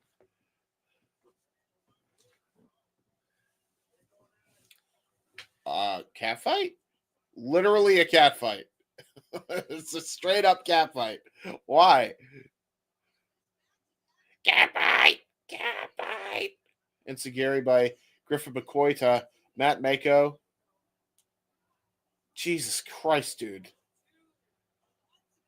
Okay. The women are brawling away, and LSG is trying to keep the peace between them because he wants what he wants. And now they're gone. Why did they go to the back? The match isn't over yet. Hey, why are you fucking with my kayfabe like this? Hey. And now Tombstone. Keep your eyes on I can hear your feed. Oh, Joe Lando. Oh, he does the shooting star elbow. And now Mako writhing in Going back. Oh, yeah, I can hear your feed, by the You way. can? So, Okay. yeah, Okay. I'll turn it yeah, down a little bit more. By the way, Joe Lando with the shooting star elbow. Now I know who he is. He's a part of the fucking tag team in progress, and they're a great fucking tandem. In fact, I want to see them fighting YDNP, but I don't know if they retain. Did they retain? You can spoil it for me, Nick. I requested. What? Did YDNP retain? I assume so. Yes. Yeah. So I want to see them versus CBT because that's Joe Lando's team, and I think that team can slap with YDNP. That would be a tremendous matchup. God, how many fucking dives are we gonna do in one match? Oh God, flying Ryan O'Neal almost just ate shit off the senton to the outside. There's a lot of people in there. Yeah, I think it's a bit too many people. Eric Stevens, got caught with a copper kick right to the head. Is it Main Man Oro's time? No. Kick out of 2 by Stevens.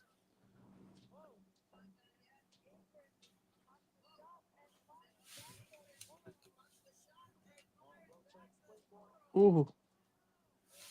Oh, bull hammer by Eric Stevens. Jesus Christ. He just fucking mollywopped him. Could Stevens pull off an upset here? Oh, what the hell is he thinking of doing here? Oh, what the fuck? Oh my! Double spine buster by LeBron Cozone. What the fuck? To both Oro and Stevens. And now Matt Mako, forearm shiver. Kip up though by Cozone. Nice Insugiri. Lariato. Cover. And here comes Adam Priest.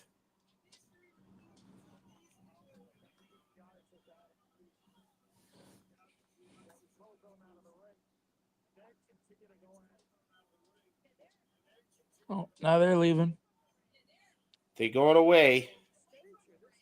This match is this is very confusing. Yeah, why are they leaving, bro? The match isn't over. You're pissing me off. Okay, I'm sorry. I'm trying to be profesh, but they're blatantly just leaving when they still are in the match. It's really derpy. What is the point?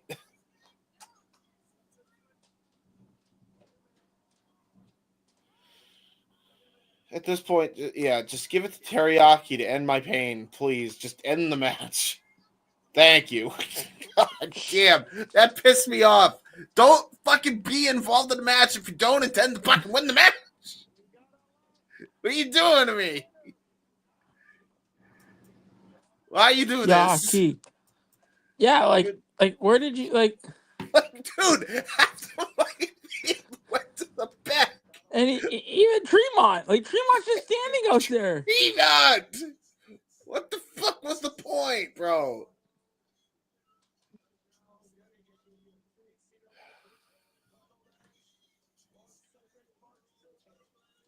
So on Sunday, March 15th, is when he's getting his JCW title match. Oh, good for Teriyaki. Ryan Clancy giving respect to Teriyaki.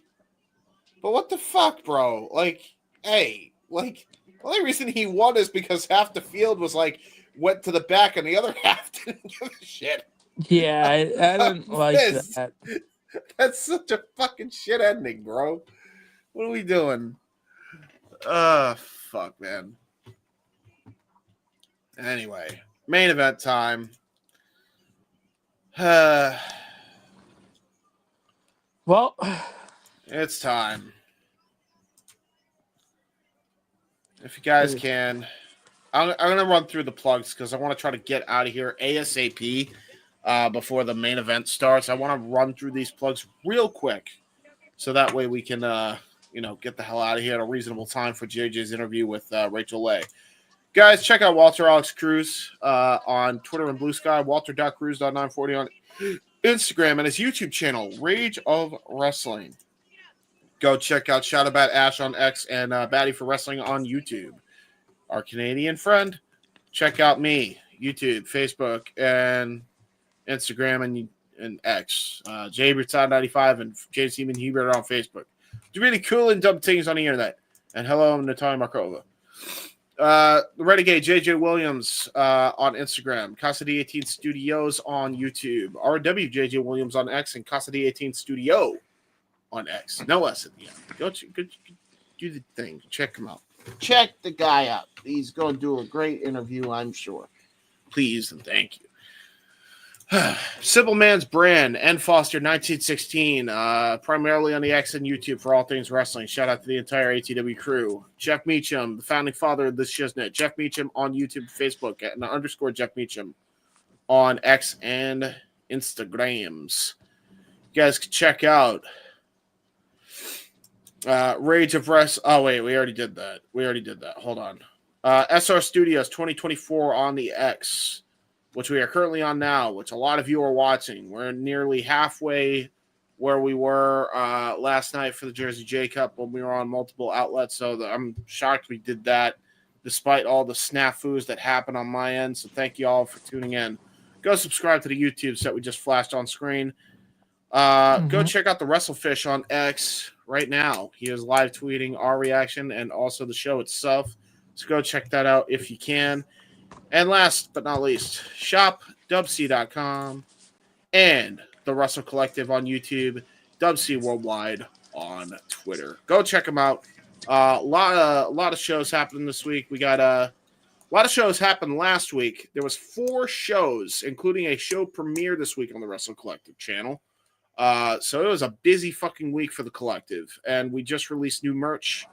And we just got people buying merch, and that octopus shirt is flying off the shelves. So go check that out, and check out all the content coming up this week on WC Worldwide and the Wrestle Collective. I am not going to have the graphics up because at this point, I already flashed them. We're good. I am tired. I want to be done. I want to go to bed. Yeah, we got the main event now. We got Billie, and Mason. I believe it's Mason. What a weird freak, though. Charles Mason scares me. He scares me a lot. He scares me a ton. Look at these guys. They're petrified of him. God fucking damn it. Really? What?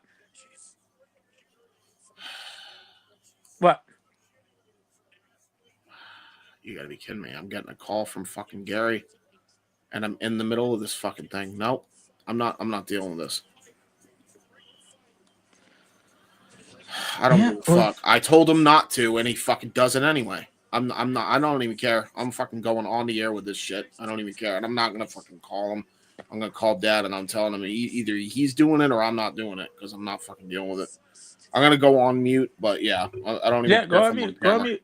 Go. See, we got Mason. We got Mason coming up over here. So we got the finals. We got the finals of this tournament for all the marbles. And like we said repeatedly, the last time Mason and Billie were in the same ring, it was their I Quit match that Billie won. So we will see how this plays out. Should be definite. Should be a good match. We got to remember too, Billie's not coming in at 100%. So we let's see what happens.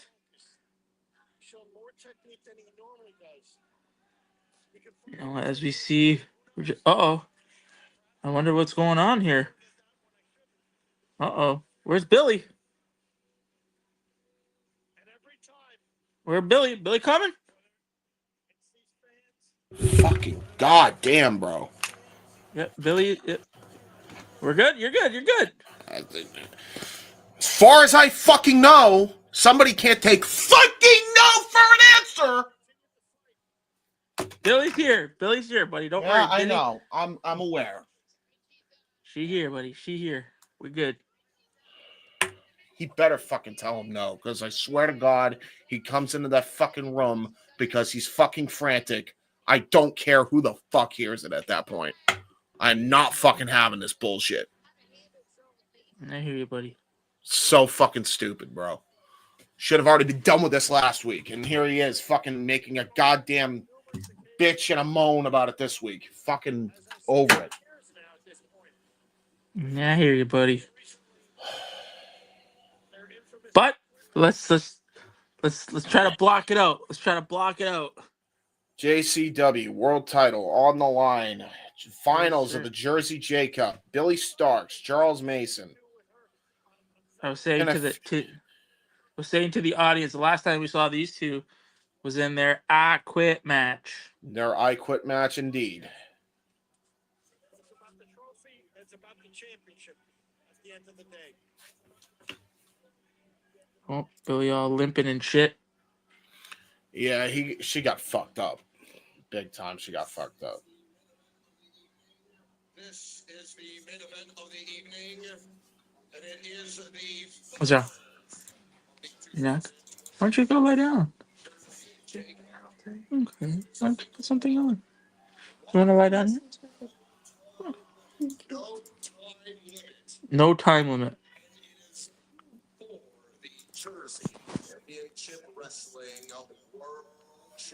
Well, there we go. At least we're synced for this match.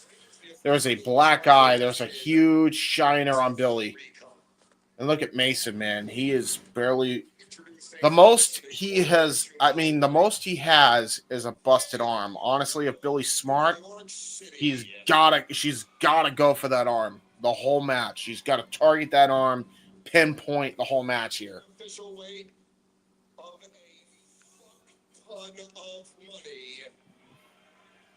I forget that's his weight, a fuck ton of money.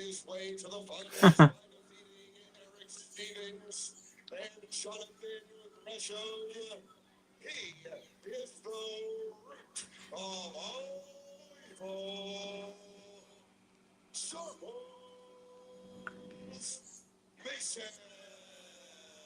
Mason.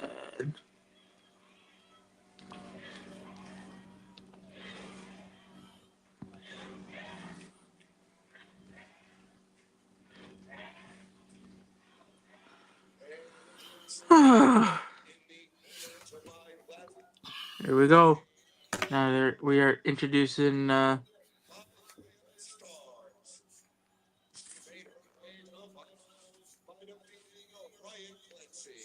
Yep.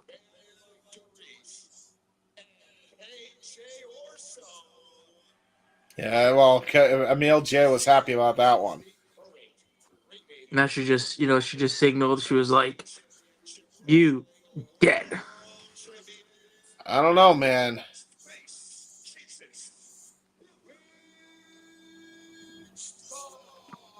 At least Starkz is still, at least in good spirits. I don't know how you can be after the beating she's been taking from a lot of these competitors, by the way.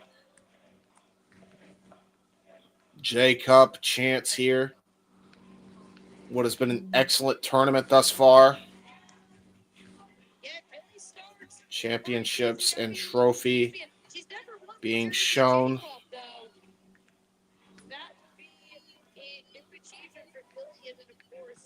Got the title and the cup on the line. Billie Starkz, as I said, every time someone tried to counter out, she's kept it moving. Here we go. They're getting ready.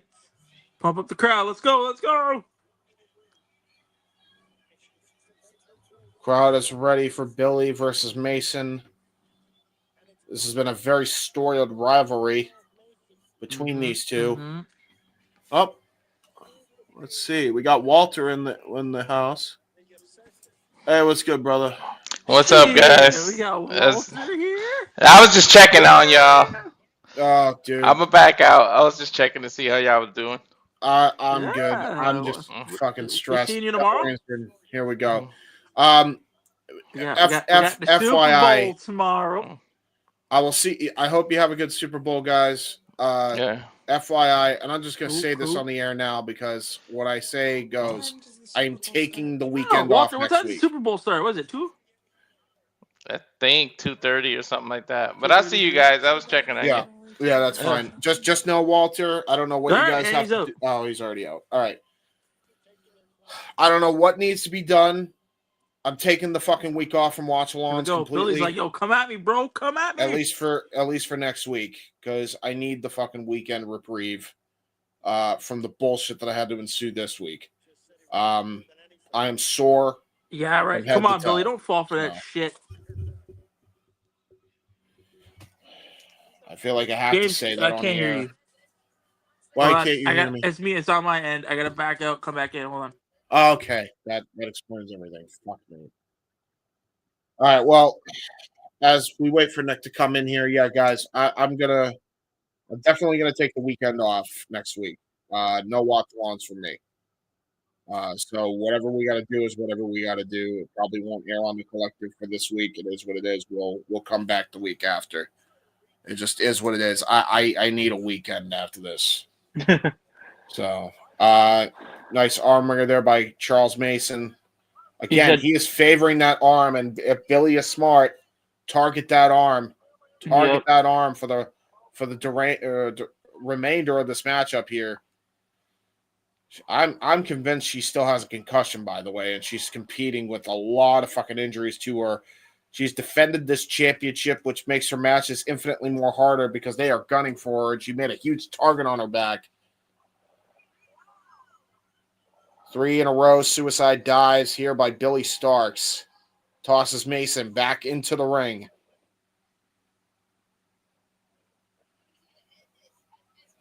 Come on, Billy, just end it. Yeah, that's what Billie needs to do here. She's got to do whatever. Swanton bomb. Brilliantly done. Go for it. Swanton and only... Oh, got caught with a roll-up. That was Mason trying to get some desperation here as Billie is the one who's actually doing a lot of the striking. But I would go for that arm. That's what she needs to do. There she is. Oh, no, going to go for a suplex. I don't think that was the smartest decision on her part with how weakened she's been all night, over the last 2 nights, actually, defending that title in the J-Cup. Oh, God. Fishhook Lariato. It's over. Oh, God. It might be over here. Billie Starkz just got completely mollywopped. And now Mason. Oh, Mason maybe. This may come back to haunt him. This is what it did it to him last time.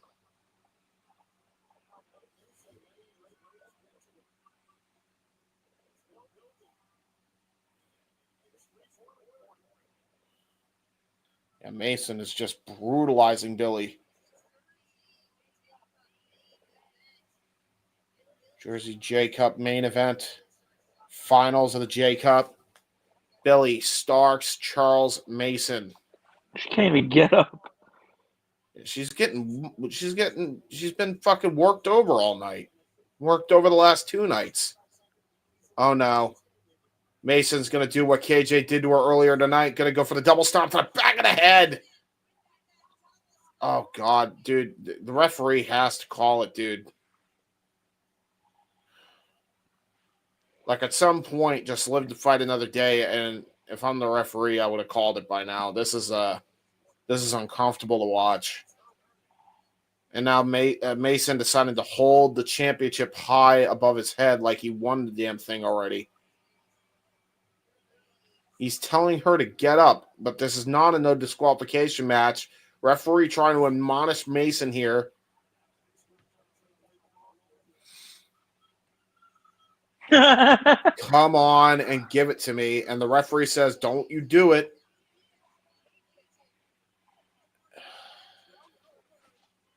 Mason is getting told if he does it, he will lose. And I think Billie knew that. Got him in a schoolboy. Oh, small package. actually. And now Billie may have gotten a second win here because she finally got an opening. Canada's won their first Billie medal. Starkz, reversal, I think it's big women's boot. skating. Sounds about right. Bronze.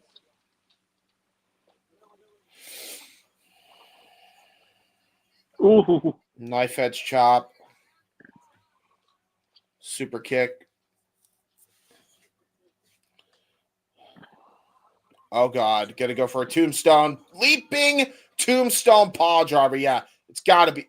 Wow. How is she kicking out? She powered out at one. She is defiant, probably to a fault. Yeah, Mason going to go for the cradle now. I think this is all she wrote here. This is going to be it. Yep. Just jammed her down onto the canvas. Yeah.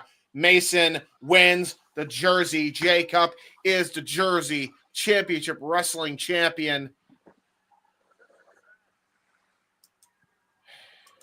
Billie fought her ass off, but I knew it, man. Yeah. It was only a matter of time. She put a huge target on her back. Hell, had great defenses throughout the J Cup, but I think this time around she bit off way more than she could chew.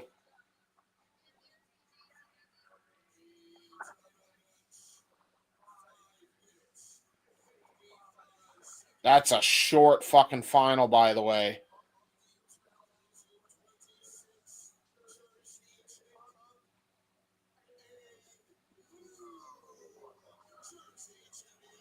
And now Charles Mason, a double champion. Jersey Championship Wrestling Champion and House of Glory World Champion, along with the Jersey J Cup, a tournament winner. And give the inadvertent assist to YDNP, giving him a bye.